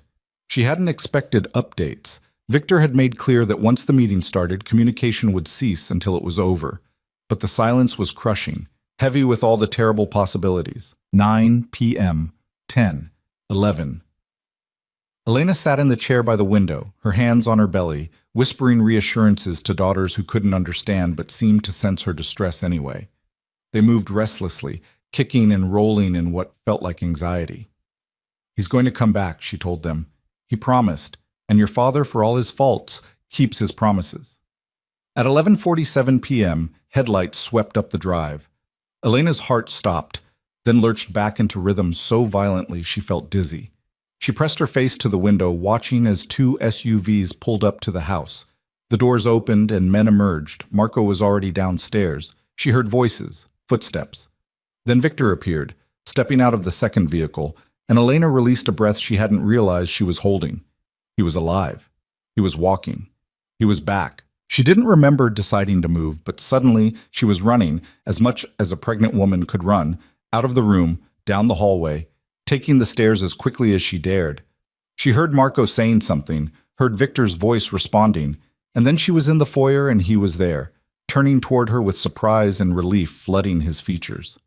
Elena crashed into him with all the grace of a freight train, her arms wrapping around him as tightly as her belly would allow. Victor caught her, his hands steadying her, his voice low in her ear. "Easy, easy. I'm all right. We're all right." "I thought," her voice broke. "When it got so late, I thought, I know, I'm sorry." It took longer than expected to finalize everything. Victor pulled back just enough to look at her face, his hands framing her jaw. "But it's done. Volkov is gone. The threat is eliminated."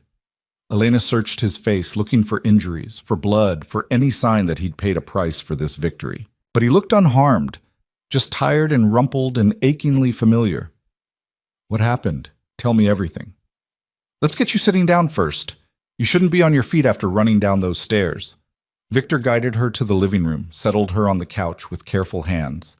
Then he sank down beside her, and Elena saw the exhaustion in every line of his body. Volkov came to the meeting expecting to negotiate my surrender, Victor began, his voice flat with fatigue. He had his men, his weapons, his confidence that threatening you gave him ultimate leverage. What he didn't have was information about the federal warrants that had been issued for his arrest 2 hours earlier. You had him arrested? I provided evidence to the FBI about his weapons trafficking operation. Routes, contacts, financial records, everything needed to build a case that would put him away for life. The warrants were issued at 6 p.m. By the time we met at 8, he was already a wanted man. He just didn't know it yet. Victor's smile was grim. I gave him a choice. Leave the country immediately, abandon his operations in New York, and I'd delay the warrants long enough for him to disappear. Or refuse, and federal agents would move in within the hour. He ran. He ran. Took a private plane to somewhere without an extradition treaty, left his second-in-command to clean up the mess. His organization is in chaos, his assets are being seized, and he'll never set foot in this country again without facing immediate arrest. Victor's hand found hers, squeezed gently. It's over, Elena. Truly over. He can't touch you or our daughters. No one can. Relief crashed through Elena so powerfully she felt tears burning her eyes. You did it. You actually did it. I told you I would. I told you I'd make our world safe. Victor pulled her against his chest, his arms coming around her with a security that felt different from the suffocating control she remembered. This felt like protection without possession, like strength offered instead of imposed. I keep my promises. They sat like that for a long time, wrapped around each other, feeling the twins shift and kick between them. Elena let herself cry, releasing 6 months of tension and fear and desperate hope. Victor held her through it, his hand stroking her hair, his breathing steady against her temple. What happens now? She finally asked, pulling back to look at him. Now we figure out what comes next. For us. For our daughters. For whatever this, he gestured between them, is becoming. I don't know what it is. Neither do I. But I know I don't want to lose it. Lose you. Not again. Victor's thumb traced her cheekbone, wiped away the last of her tears. I know I failed you during our marriage. I know I made you feel trapped and controlled and invisible, but I want the chance to do better, to be better, to learn how to love you without consuming you. Elena looked into his eyes and saw truth there, raw and unguarded. That's not something that happens overnight. I know, but we have time now. No threats, no emergencies forcing our hand. Just time to figure out if we can build something better from the wreckage of what we had before. I need autonomy, real autonomy. You'll have it. I need to make my own choices about the girls, about how we raise them. We'll make those choices together. Partners, not master and servant. I need to know that when I say no, you'll listen. That boundaries actually mean something. They will. I swear to you, they will. Victor's voice was fierce with conviction. I will fail sometimes. I will fall back on old habits and try to control things that aren't mine to control. But when I do, you'll call me on it, and I'll adjust. We'll adjust, until we find a balance that works for both of us. Elena wanted to believe him, wanted to think that love and good intentions were enough to transform someone so fundamentally that Victor Leone could become a true partner instead of a benevolent dictator. But she'd learned that transformation required action, not just promises. Prove it, she said quietly. Starting now. Show me that you can give me space and autonomy even when every instinct you have screams to control the situation. Victor studied her face, then nodded slowly. What do you need? I need to go back to the city tomorrow, to the apartment you set up, not back to your mansion. I need my own space while we figure this out. She watched him struggle with it, saw the immediate resistance flare in his eyes before he tamped it down. You'll have security. Agreed. But discreet security, not an armed guard in my living room. Fine. Marco will coordinate something subtle, and I need to start looking for work. Real work, not jobs you create for me or positions in companies you control. That one was harder. Victor's hands tightened on hers, and Elena saw the war playing out across his features, the need to protect versus the promise to let go. You're 6 months pregnant with twins, he said carefully. Maybe we could table the employment discussion until after they're born. Maybe. But I need to know that when I'm ready, you won't try to sabotage my independence. I won't. The words came out strained, but he said them. Your independence, your choices, your autonomy, they're not negotiable. I understand that now. Elena searched his face, looking for deception or manipulation, but found only exhaustion and sincerity. Okay, she said finally. Okay, we can try this. But Victor?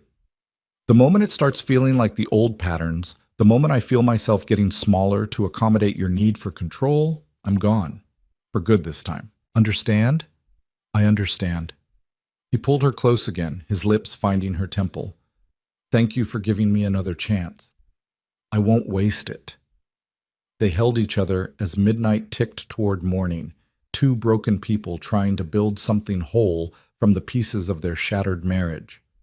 Elena didn't know if it would work, didn't know if love was really enough to bridge the canyon between who they'd been and who they needed to become. But for the first time in 6 months, she felt something close to hope. And maybe, just maybe, hope was enough to start with. The following morning brought crystalline sunlight and the kind of cold that made breath visible in the air. Elena woke in the estate's guest room, alone but not lonely, wrapped in soft sheets that smelled faintly of lavender. For the first time in months, she'd slept deeply, her body finally releasing the tension it had carried since the moment she'd seen Victor at that crosswalk. She found him in the kitchen again, this time with coffee already brewed and breakfast laid out, overnight oats with berries, whole grain toast, a protein smoothie the color of summer grass. Dr. Chen sent recipes, he explained, looking almost sheepish. Apparently I've been neglecting optimal nutrition for twin pregnancies. You've been reading pregnancy books. I've been educating myself. There's a difference. Victor poured her orange juice, then hesitated before sitting across from her. I also called a contractor. The nursery at the Tribeca apartment needs modification, Doctor. Chen says twins require different spacing for cribs, additional storage, better ventilation. I wanted to get your approval before making changes. Elena paused with her spoon halfway to her mouth. You're asking my permission. I'm asking your input. It's your space, our daughter's space. You should have final say on how it's designed. It was such a small thing, such a basic courtesy. But coming from Victor Leone, it felt monumental. Elena set down her spoon, studied his face across the table. What changed? She asked quietly. Last night, this morning, you're different, more careful, like you're thinking twice before every word. Victor was quiet for a moment, his fingers tracing patterns on his coffee cup. I almost lost you yesterday, not to Volkov directly, but to the reality of what my world costs. When I was sitting in that warehouse waiting for him to arrive, all I could think about was you alone in our apartment 6 months ago, packing a bag in the middle of the night because living with me had become unbearable. Victor, let me finish. He looked up, and Elena saw something raw in his eyes. I've spent 20 years building an empire on control. Every situation managed, every variable accounted for, every threat neutralized before it could become a problem. It made me powerful. It made me successful. But it also made me someone you couldn't breathe around, someone who loved you by suffocating you. Elena felt her throat tighten. I never said you were suffocating. You didn't have to. You left. That said everything. Victor's hand reached across the table, palm up, an offering rather than a demand. I don't know how to be someone different, Elena. Control is instinct for me. But I'm willing to learn. I'm willing to fail and try again, and keep failing until I figure out how to love you without caging you. She placed her hand in his, felt his fingers close around hers with devastating gentleness. It's going to be hard. You're going to want to make decisions for me, protect me in ways I don't want to be protected. Old patterns don't just disappear because we want them to. I know, but I have motivation now. His free hand gestured toward her belly, where the twins were beginning their morning routine of kicks and rolls. They deserve a father who knows how to respect boundaries, who understands that love doesn't mean ownership. I want to be that father. I want to be worthy of them. And what about being worthy of me? That too. Especially that. Victor's thumb traced circles against her palm. So yes, I'm asking about nursery modifications instead of just making them. I'm planning to give you space in the city instead of insisting you move back to the mansion. I'm trying to prove that I can change, even when it goes against every instinct I possess. Elena squeezed his hand, feeling something shift in her chest. Not forgiveness exactly, but the beginning of it. The possibility that maybe people really could transform if they wanted it badly enough. Okay, she said. Then let's talk about the nursery. What modifications were you thinking? They spent breakfast discussing cribs and changing tables and the logistics of caring for twin infants in an urban apartment. Victor pulled out his phone to show her photos from the contractor, ideas for storage solutions and lighting adjustments. He deferred to her preferences, suggested rather than decided, listened when she explained what she wanted. It felt like a partnership. It felt like what their marriage should have been all along. After breakfast, they walked the grounds together. Elena bundled in a coat Victor produced from somewhere, his hand steady at her elbow as they navigated the frost-slick paths. The estate looked different in daylight, less Gothic fortress, more sanctuary tucked into wilderness. I bought this place the year before we met, Victor said as they paused near a small pond, its surface glazed with ice. I was 34, already successful, already lonely in ways I couldn't articulate. I told myself I needed a retreat, somewhere to escape when the pressure got too intense. But really, I think I was looking for peace I didn't know how to create. Did you find it here? Sometimes. For a few hours at a time. He stared out at the frozen water, his profile sharp against the winter sky. Then I met you, and suddenly I didn't need the estate anymore.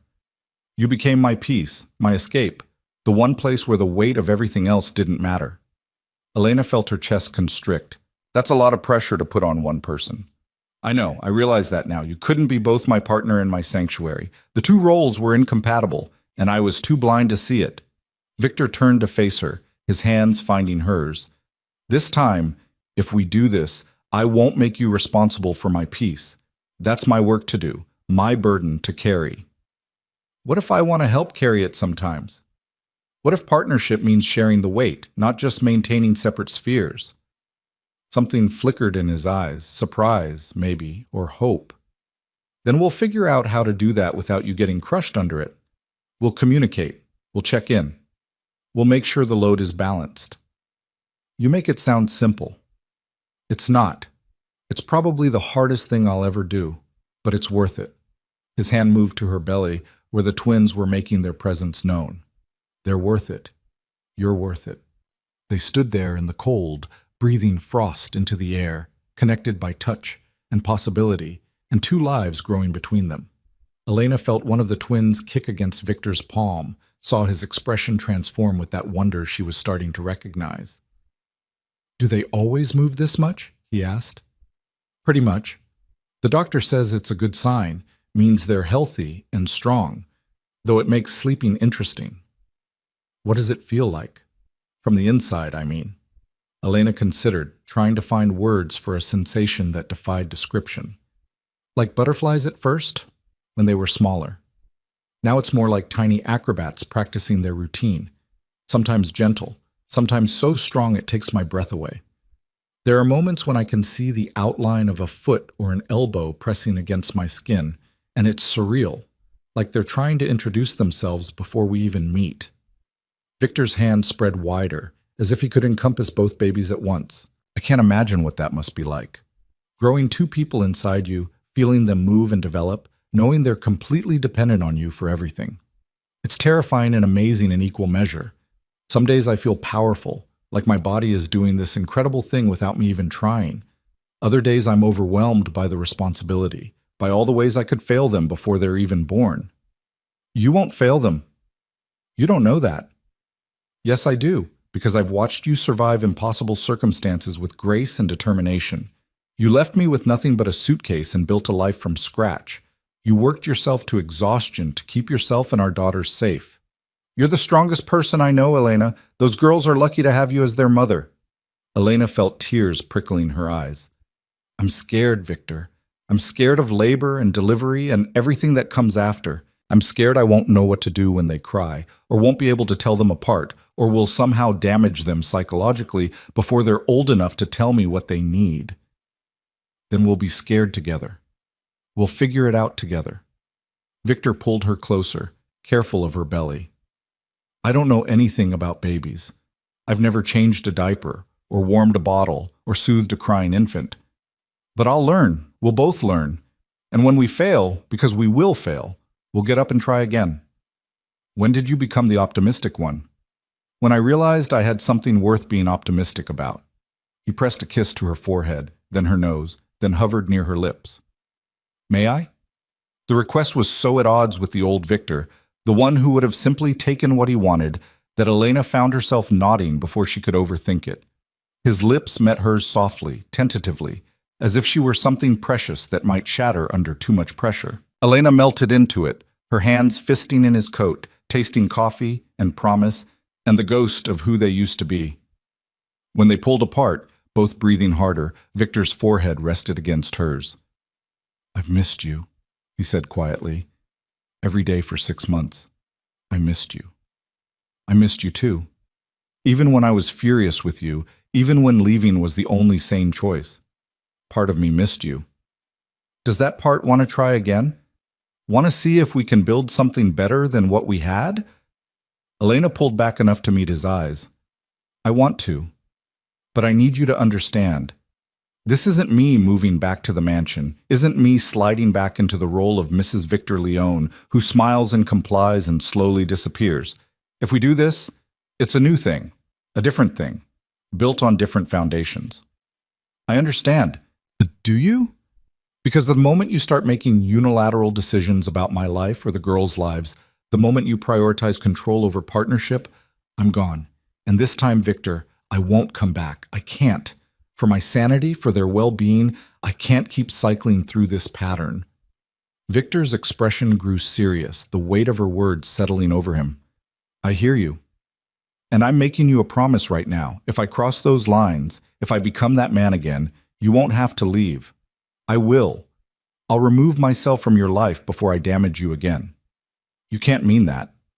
"I do. Because these girls deserve stability, even if that stability doesn't include me in the daily picture.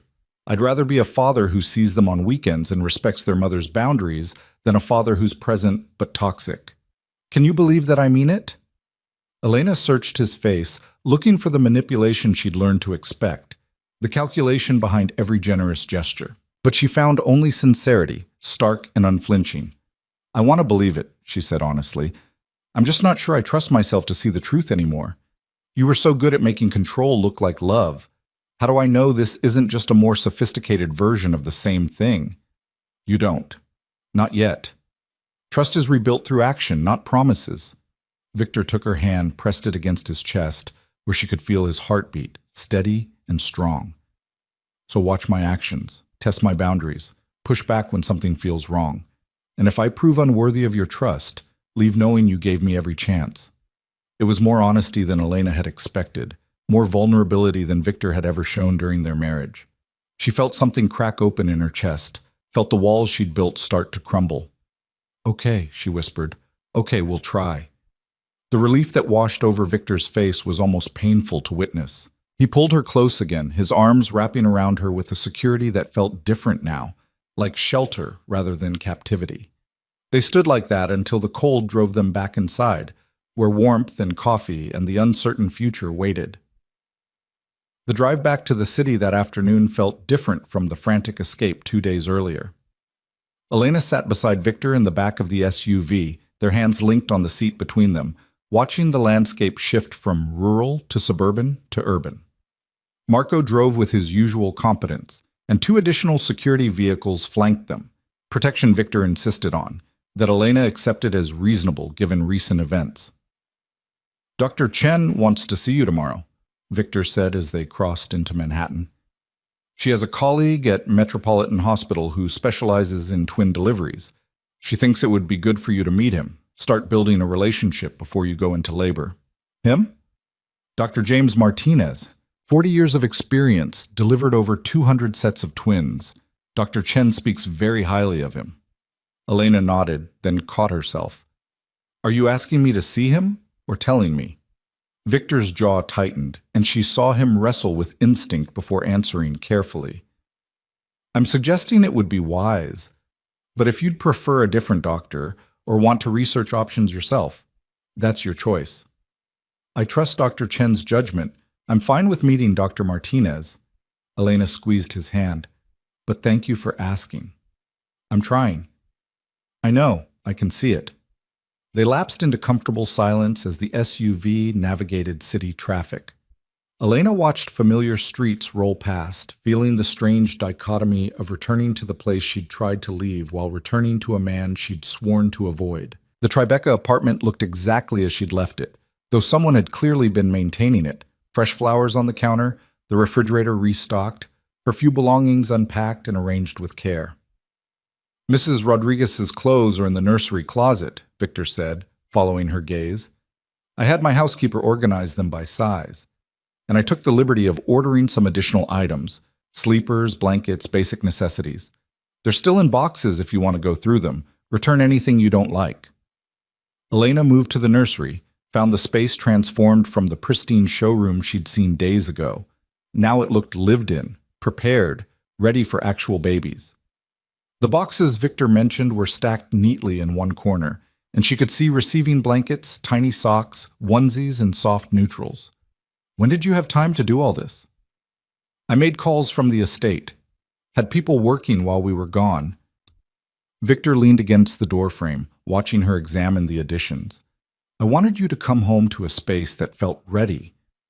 But again, everything is negotiable. If you hate it, we start over. Elena ran her hand over the soft wood of one crib, imagining a daughter sleeping there in a few months. The reality of it hit her suddenly. She was going to be a mother, to twins, in approximately 11 weeks if the pregnancy went to term. I don't hate it, she said quietly. It's perfect. Overwhelming, but perfect. That's how I feel about most things lately. Victor moved closer, his hand covering hers on the crib rail. Overwhelmed but hopeful. Terrified but determined. Lost but willing to find the way. Elena turned to face him, saw the truth of those words written in every line of his face. What happens now? We're back in the city, the threat is handled, and we have 11 weeks until these girls make their appearance. What does our life look like? I don't know. I think we figure it out day by day. Victor's free hand found her belly, that gesture becoming habitual. I'd like to be present, to come to doctor's appointments, help prepare for their arrival, be part of the process. But I don't want to intrude on your space or make you feel trapped. So maybe we establish boundaries, times when I'm welcome here, times when you need solitude? That sounds reasonable. Elena considered, then made a decision that felt both terrifying and right. What if you stayed tonight? Not in my bed, she added quickly, seeing hope flare in his eyes, but in the guest room, so we can practice this cohabitation thing in small doses. I'd like that, if you're sure.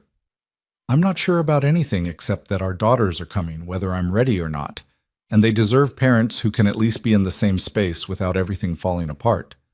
Elena managed a small smile. Consider it a trial run.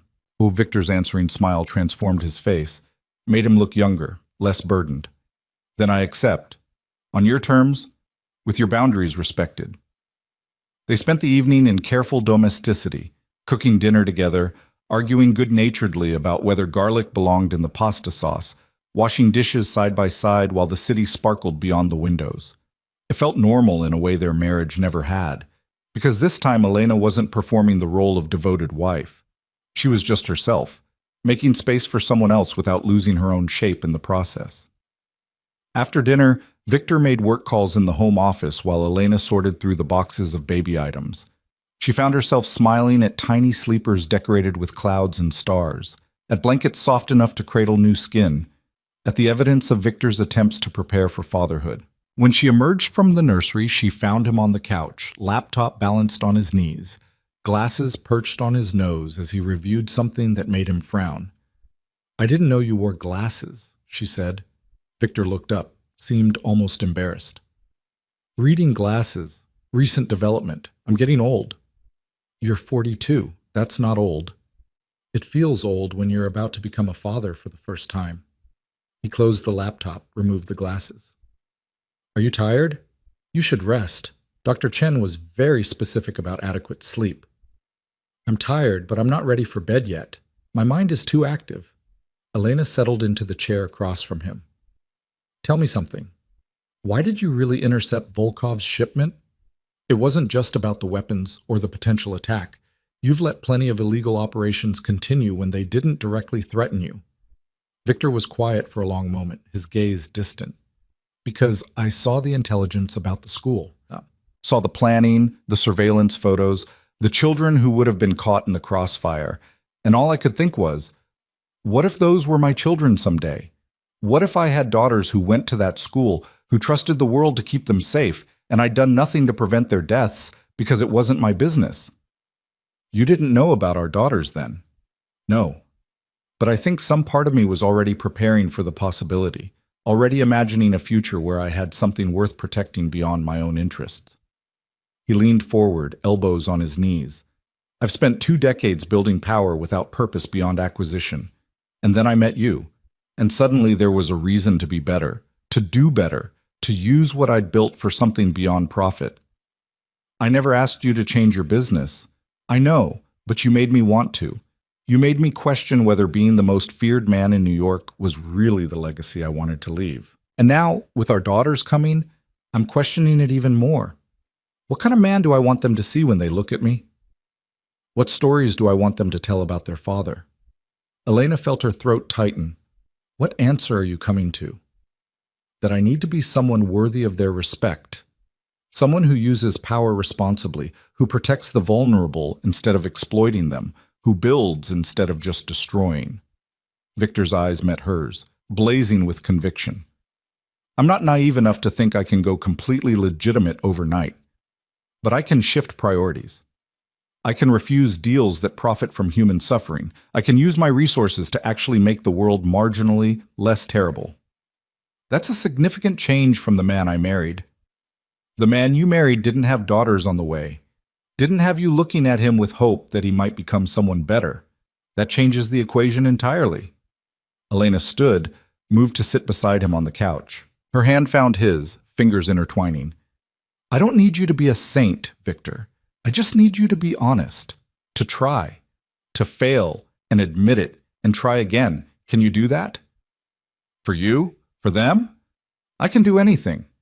They sat together in the soft lamplight, the city humming beyond the windows, 2 broken people trying to forge something whole from the wreckage of their past.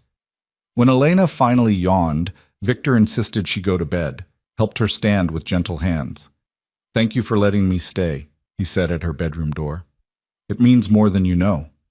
Thank you for respecting my space, for asking instead of assuming." Elena reached up, cupped his face. "We're going to figure this out, somehow." "I believe you." He turned his head, pressed a kiss to her palm. "Sleep well. Call if you need anything." Elena watched him disappear into the guest room, then closed her own door and prepared for bed. The twins were active, rolling and kicking, and she spent a few minutes talking to them quietly, her hands on her belly. "Your father is trying," she whispered. "He's really trying. I don't know if it'll be enough, but I think we owe him the chance to show us. What do you think?" The babies kicked in response, and Elena chose to interpret it as agreement. She was drifting towards sleep when the first sharp pain lanced through her abdomen. Elena gasped, her hand flying to her belly, waiting for it to pass. But instead of fading, it intensified, radiating from her pelvis up through her ribs. Something was wrong. "Victor!" she called, her voice tight with fear. "Victor!" He was there in seconds, bursting through her door still dressed, his face immediately shifting to alarm when he saw her curled on her side. "What is it? What's wrong?" "Pain. Sharp pain. Something's not right." Elena tried to breathe through it, but the sensation was growing worse. accompanied now by wetness between her legs. I think something's happening. Victor moved with terrifying efficiency, his phone already in his hand. I'm calling Dr. Chen. Stay still. Don't try to move. Elena heard him speaking rapidly into the phone, heard Dr. Chen's calm voice on speaker asking questions.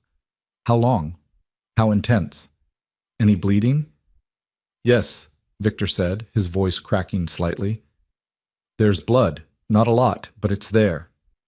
Get her to Metropolitan Hospital immediately. I'll meet you there. Don't wait for an ambulance. Just go. Victor scooped Elena into his arms before she could protest, carrying her like she weighed nothing despite her pregnant belly. Marco appeared from somewhere, already moving to open doors, clear paths, bring the SUV around. The babies, Elena gasped as another contraction racked her body. Victor, it's too early. They're too small. They're going to be fine. You're all going to be fine. His voice was steady, but she could feel the tremor in his arms, see the fear in his eyes. Just breathe. Focus on breathing. We're almost there. The drive to the hospital was a blur of pain and terror, and Victor's voice in her ear, steady and sure, promising things he couldn't possibly guarantee. Elena focused on his heartbeat, where her head pressed against his chest, focused on the twins still moving inside her, focused on anything except the possibility that she might be losing them. They burst through the emergency room doors to find Dr. Chen already waiting with a wheelchair and a team of nurses. Get her to L&D, the doctor commanded, her calm authority cutting through the chaos. Page Dr. Martinez and tell him we may have premature twins on the way. Elena felt herself transferred to the wheelchair, felt Victor's hand grip hers as they rushed through corridors that smelled of antiseptic and fear. I'm right here, he said fiercely. I'm not going anywhere. Whatever happens, we face it together. Elena squeezed his hand, unable to speak past the pain and terror, and prayed that together would be enough. Because ready or not, wanted or not, their daughters were demanding to be born. And nothing, not Victor's promises, not Elena's plans, not the fragile peace they'd been building, would ever be the same. The labor and delivery ward at Metropolitan Hospital hummed with controlled urgency as nurses swarmed around Elena's bed, attaching monitors and IV lines with practiced efficiency. Dr. Martinez materialized beside Dr. Chen, a silver-haired man with steady hands and eyes that had seen every complication birth could throw at him. Talk to me, Sarah, he said, already pulling on gloves. 27 weeks, dichorionic diamniotic twins, premature rupture of membranes with moderate bleeding, contractions every 4 minutes, cervix dilated to 3 centimeters. Dr. Chen's voice was clipped, professional, stripped of the warmth Elena had come to know. This was a doctor in crisis mode, fighting to save 3 lives at once. Elena tried to focus on the words, tried to understand what they meant, but pain kept fracturing her concentration. Victor stood beside her bed, his hand crushing hers, his face drained of color. Can you stop it? He demanded. The labor. Can you stop it? Doctor. Martinez met his eyes with the kind of honesty that came from decades of delivering both good news and devastating reality. We can try to slow it down, give the babies more time to develop, but Mrs. Leon's water has broken, which significantly increases the risk of infection. We're walking a tightrope here. Delay too long, and we risk sepsis. Deliver now, and we're looking at extremely premature infants with underdeveloped lungs. What are their chances? Elena gasped between contractions. If they're born now, what are their chances? 70 to 80% survival rate at this gestational age, higher if we can buy even a few more hours for steroid injections to mature their lungs. But they'll need NICU care, possibly weeks or months of it, breathing assistance, feeding tubes, monitoring for complications. Dr. Martinez's hand found her shoulder, squeezed gently. I won't lie to you, this isn't ideal. But I've delivered hundreds of premature twins, and most of them go on to live completely normal lives. Your daughters are fighters. Let's give them every advantage we can. Another contraction seized Elena, so intense she couldn't breathe through it. She heard machines beeping, heard Dr. Chen's sharp intake of breath, heard Victor's voice cracking as he said her name over and over like a prayer. Fetal distress on baby A, a nurse announced, heart rate dropping. Dr. Martinez moved with swift precision, checking monitors, examining Elena with gentle but firm hands. When he looked up, his expression was grave. We're out of time. Baby A is in distress, and waiting risks both infants. We need to deliver now. No, Elena sobbed. It's too soon. They're too small. They're small but strong, and every minute we delay risks their oxygen supply. Dr. Martinez's voice was kind but unyielding. Elena, I need you to trust me. We have an excellent NICU team standing by, isolates ready, every resource these babies need, but we have to get them out safely first. Can you be brave for them? Elena looked at Victor, saw terror and determination warring in his eyes. His hand tightened on hers. You can do this, he said fiercely. You're the strongest person I know. Our daughters need you to be strong right now. She wanted to argue, wanted to bargain for more time, wanted to rewind to yesterday when everything had seemed manageable. But another contraction tore through her, and she felt the urgency in her own body. Something was wrong, and her daughters needed to be born. Okay, she whispered. Okay, do it. The next hours dissolved into a blur of pain and effort, and voices urging her to push, to breathe, to rest, to push again. Victor never left her side, his hand anchoring her through waves of agony that seemed endless. She heard him whispering encouragement, felt him wipe sweat from her forehead, saw tears streaming down his face as he witnessed something he'd never imagined being part of. I can see the head, Dr. Martinez announced. One more push, Elena. Give me everything you've got. Elena bore down with strength she didn't know she possessed, felt something give way inside her, heard a sound that made her heart stop. A cry. Thin and reedy and absolutely perfect. Baby A is out, Dr. Martinez said, and suddenly there was a flurry of activity as nurses swarmed, taking the tiny form away to be assessed. Elena tried to see, tried to catch a glimpse of her daughter, but another contraction was already building. Focus on me, Victor said, his voice rough with emotion. One more, love. One more, and we get to meet both of them. Baby B came faster, as if she'd been waiting impatiently for her sister to go first.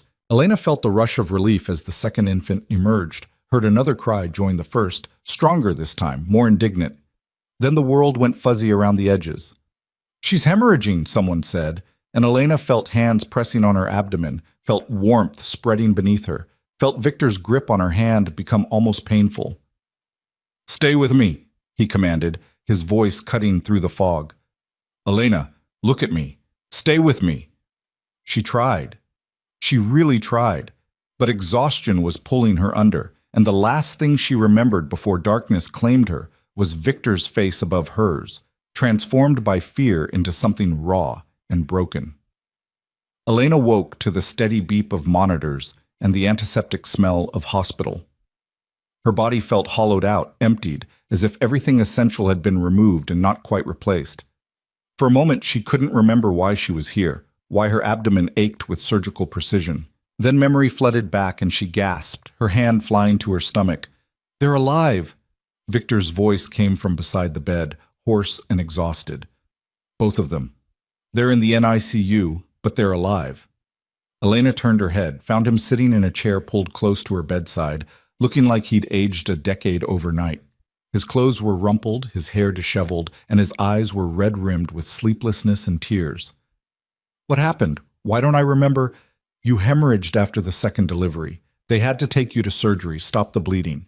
You've been unconscious for 6 hours. His hand found hers, gripped it like a lifeline. You scared the hell out of me, Elena. I thought I was going to lose you. The girls, she managed. Tell me about the girls. Victor's expression softened, transformed by wonder despite the exhaustion. They're tiny, so impossibly tiny. Baby A is 3 pounds, 2 ounces. Baby B is 3 pounds, 4 ounces. They're on breathing support and feeding tubes, hooked up to more machines than I can count. But they're breathing, Elena. Their hearts are beating. They're fighting. Tears streamed down Elena's face. Can I see them? Not yet. You're still recovering from surgery and the NICU has strict protocols, but Dr. Martinez took photos. Victor pulled out his phone with shaking hands, pulled up images that made Elena's breath catch. 2 impossibly small infants, each in their own isolette, connected to tubes and wires that looked obscene against their delicate skin.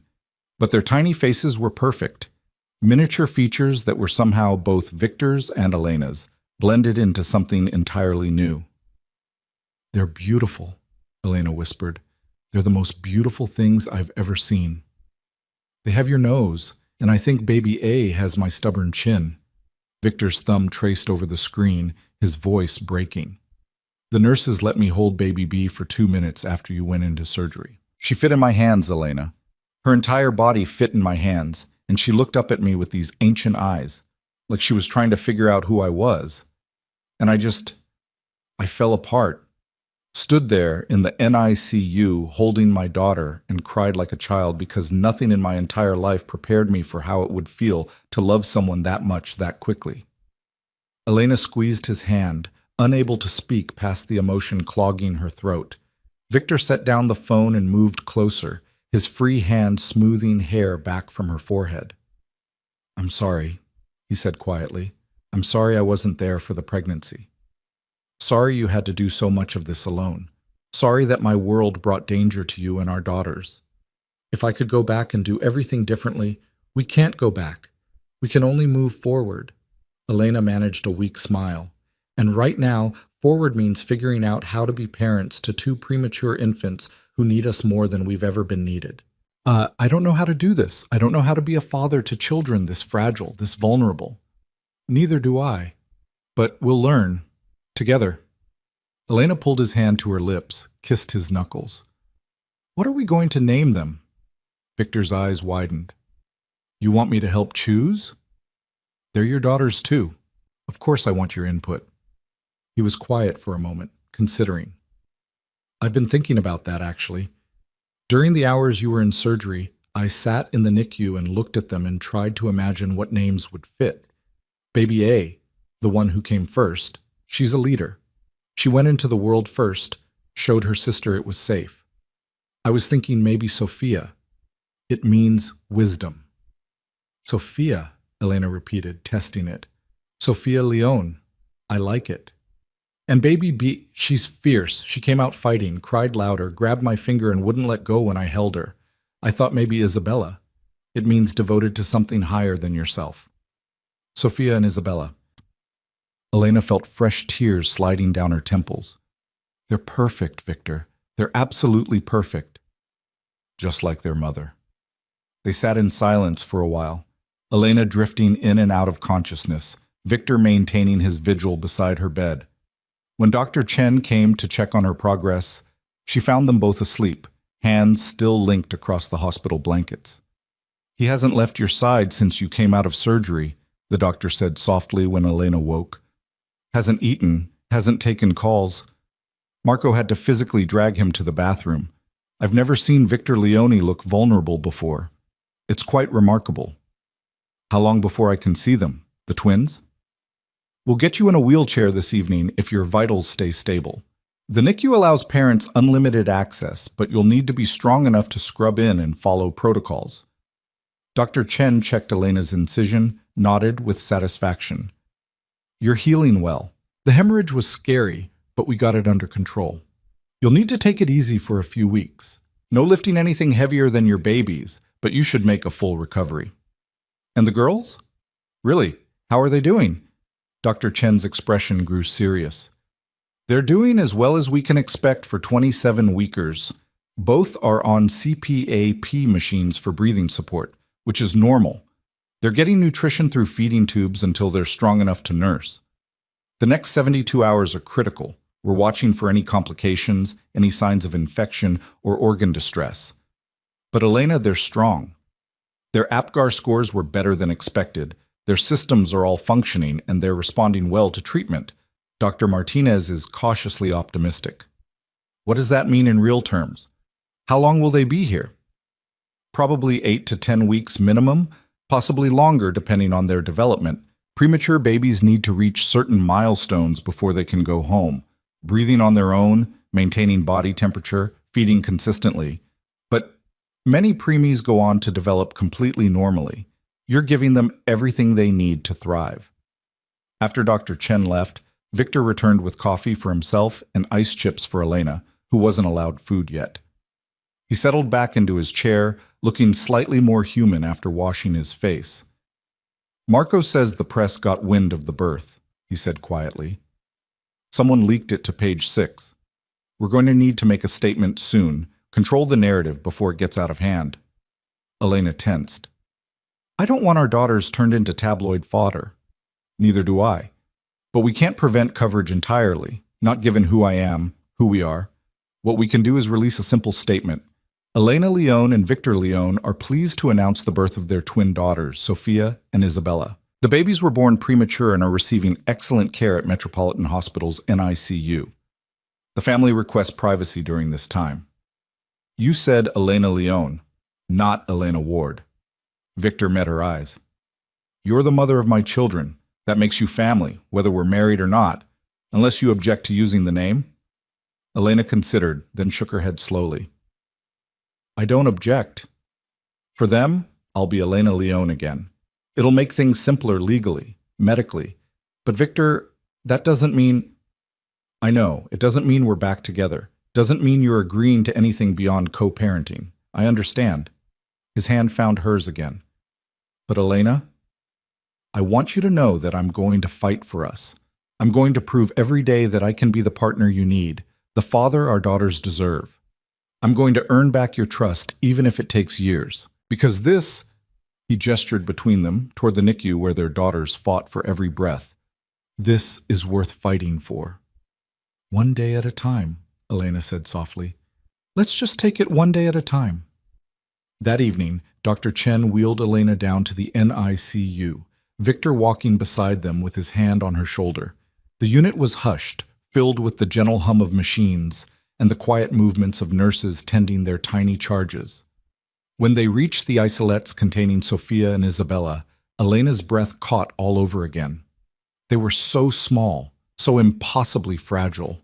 Tubes ran from their noses, monitors were taped to their bird-like chests, IV lines disappeared into their translucent skin. But they were alive, their tiny chests rising and falling with mechanical assistance, their miniature hands curled into fists no bigger than walnuts.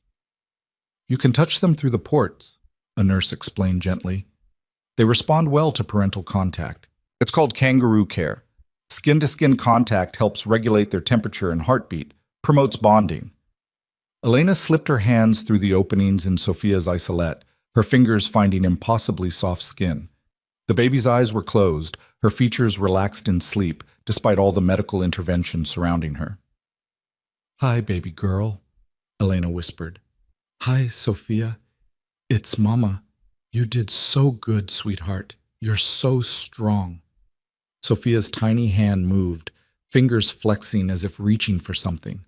Elena offered her pinky finger, felt those miniature digits close around it with surprising strength. She knows you, Victor said, his voice thick with emotion. He had his hands in Isabella's isolette, his expression one of complete wonder. Isabella opened her eyes when I touched her. Just for a second, but she looked right at me. They stayed there for an hour, talking softly to their daughters, marveling at every tiny movement, every fluctuation on the monitors. The NICU nurses moved around them with practiced discretion, adjusting machines, checking vitals, offering quiet encouragement. They're fighters, one nurse said, a woman named Patricia who'd been caring for premature infants for 25 years.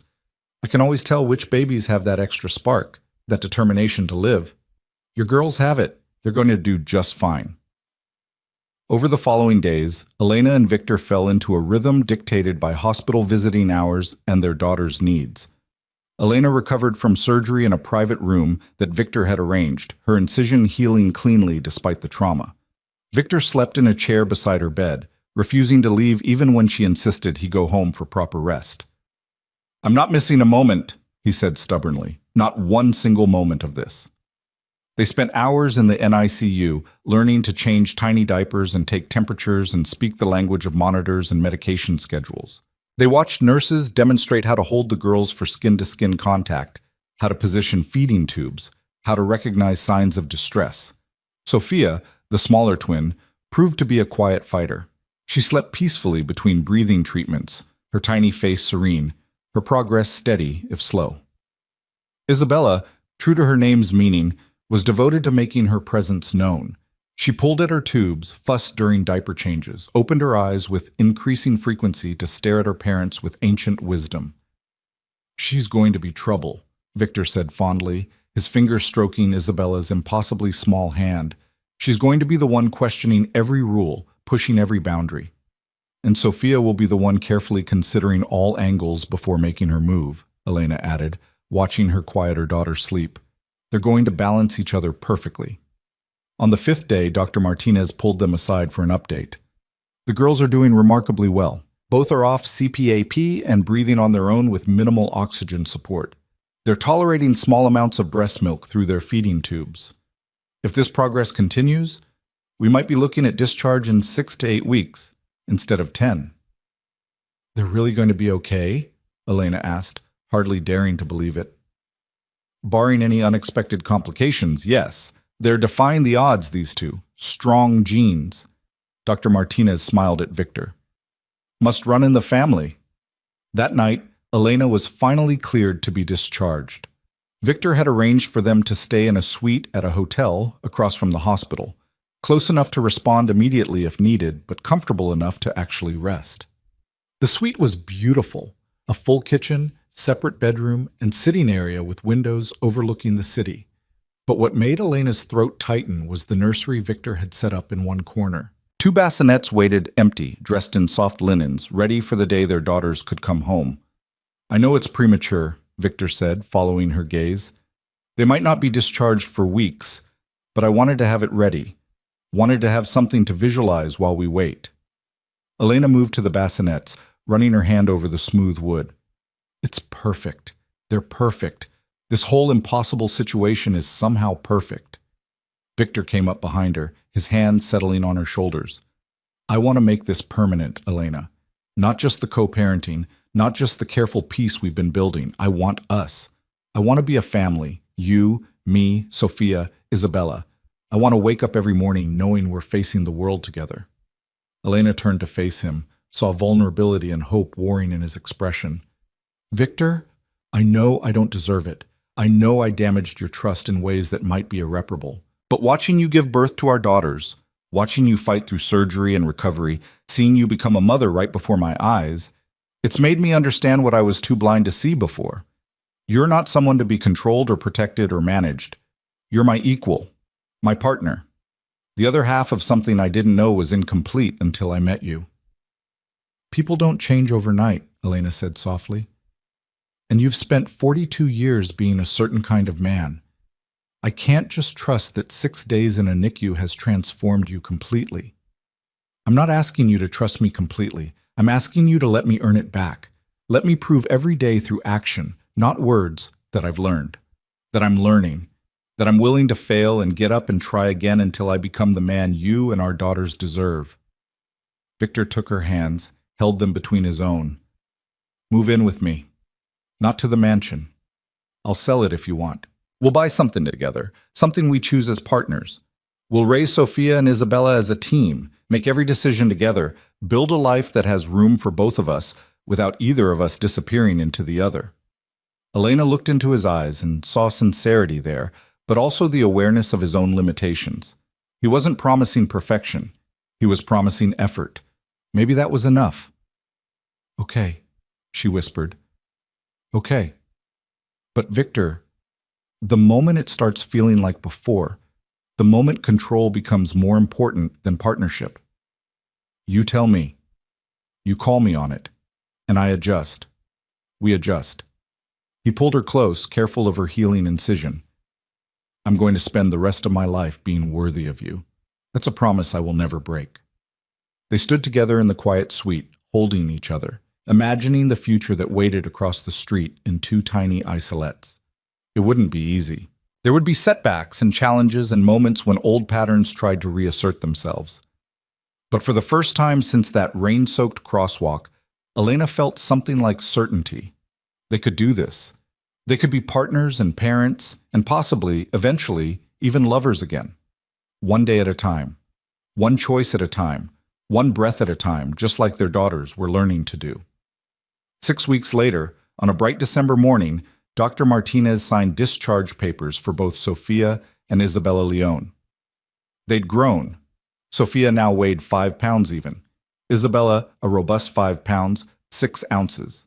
They breathed on their own, fed from bottles with increasing efficiency, and had passed every test the NICU required. Elena stood in the discharge room, Sophia in her arms, watching Victor cradle Isabella with the confidence of someone who'd learned everything there was to know about caring for premature infants. He'd been there every day, every feeding, every diaper change, every moment of fear when monitors beeped or breathing became labored. He'd proven himself in action, not just words. "Ready to take our girls home?" he asked, his eyes shining with unshed tears. "More ready than I've ever been for anything." Elena looked down at Sophia's sleeping face, at the daughter who'd fought so hard to be here. "Let's go be a family." The apartment they'd chosen together waited in Brooklyn, close to Prospect Park, with enough space for the girls to grow without the ostentation of Victor's mansion. It had a real nursery, painted soft green with 2 cribs side by side, a rocking chair positioned to catch morning light.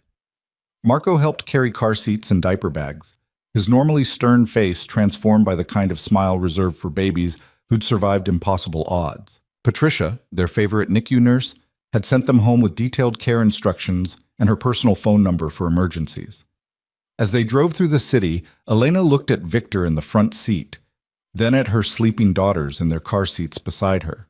6 months ago, she'd been running from this man, convinced that loving him meant losing herself.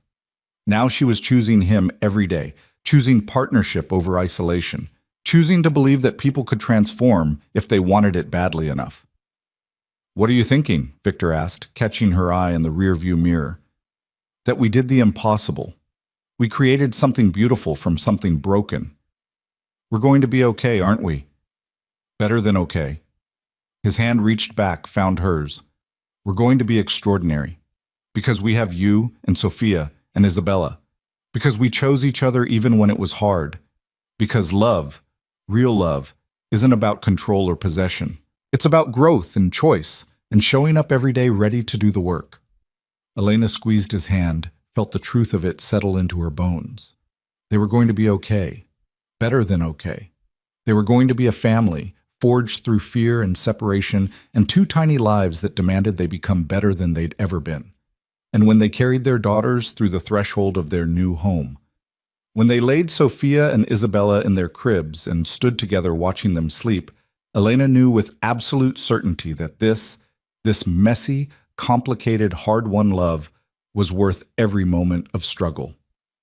"Welcome home, girls," Victor whispered, his arm around Elena's waist. "Welcome to the beginning of everything." And as their daughters dreamed, 2 lives that had begun at a crosswalk in the rain settled into the future they'd fought so hard to build, together, choosing each other with every breath. Finally, completely home.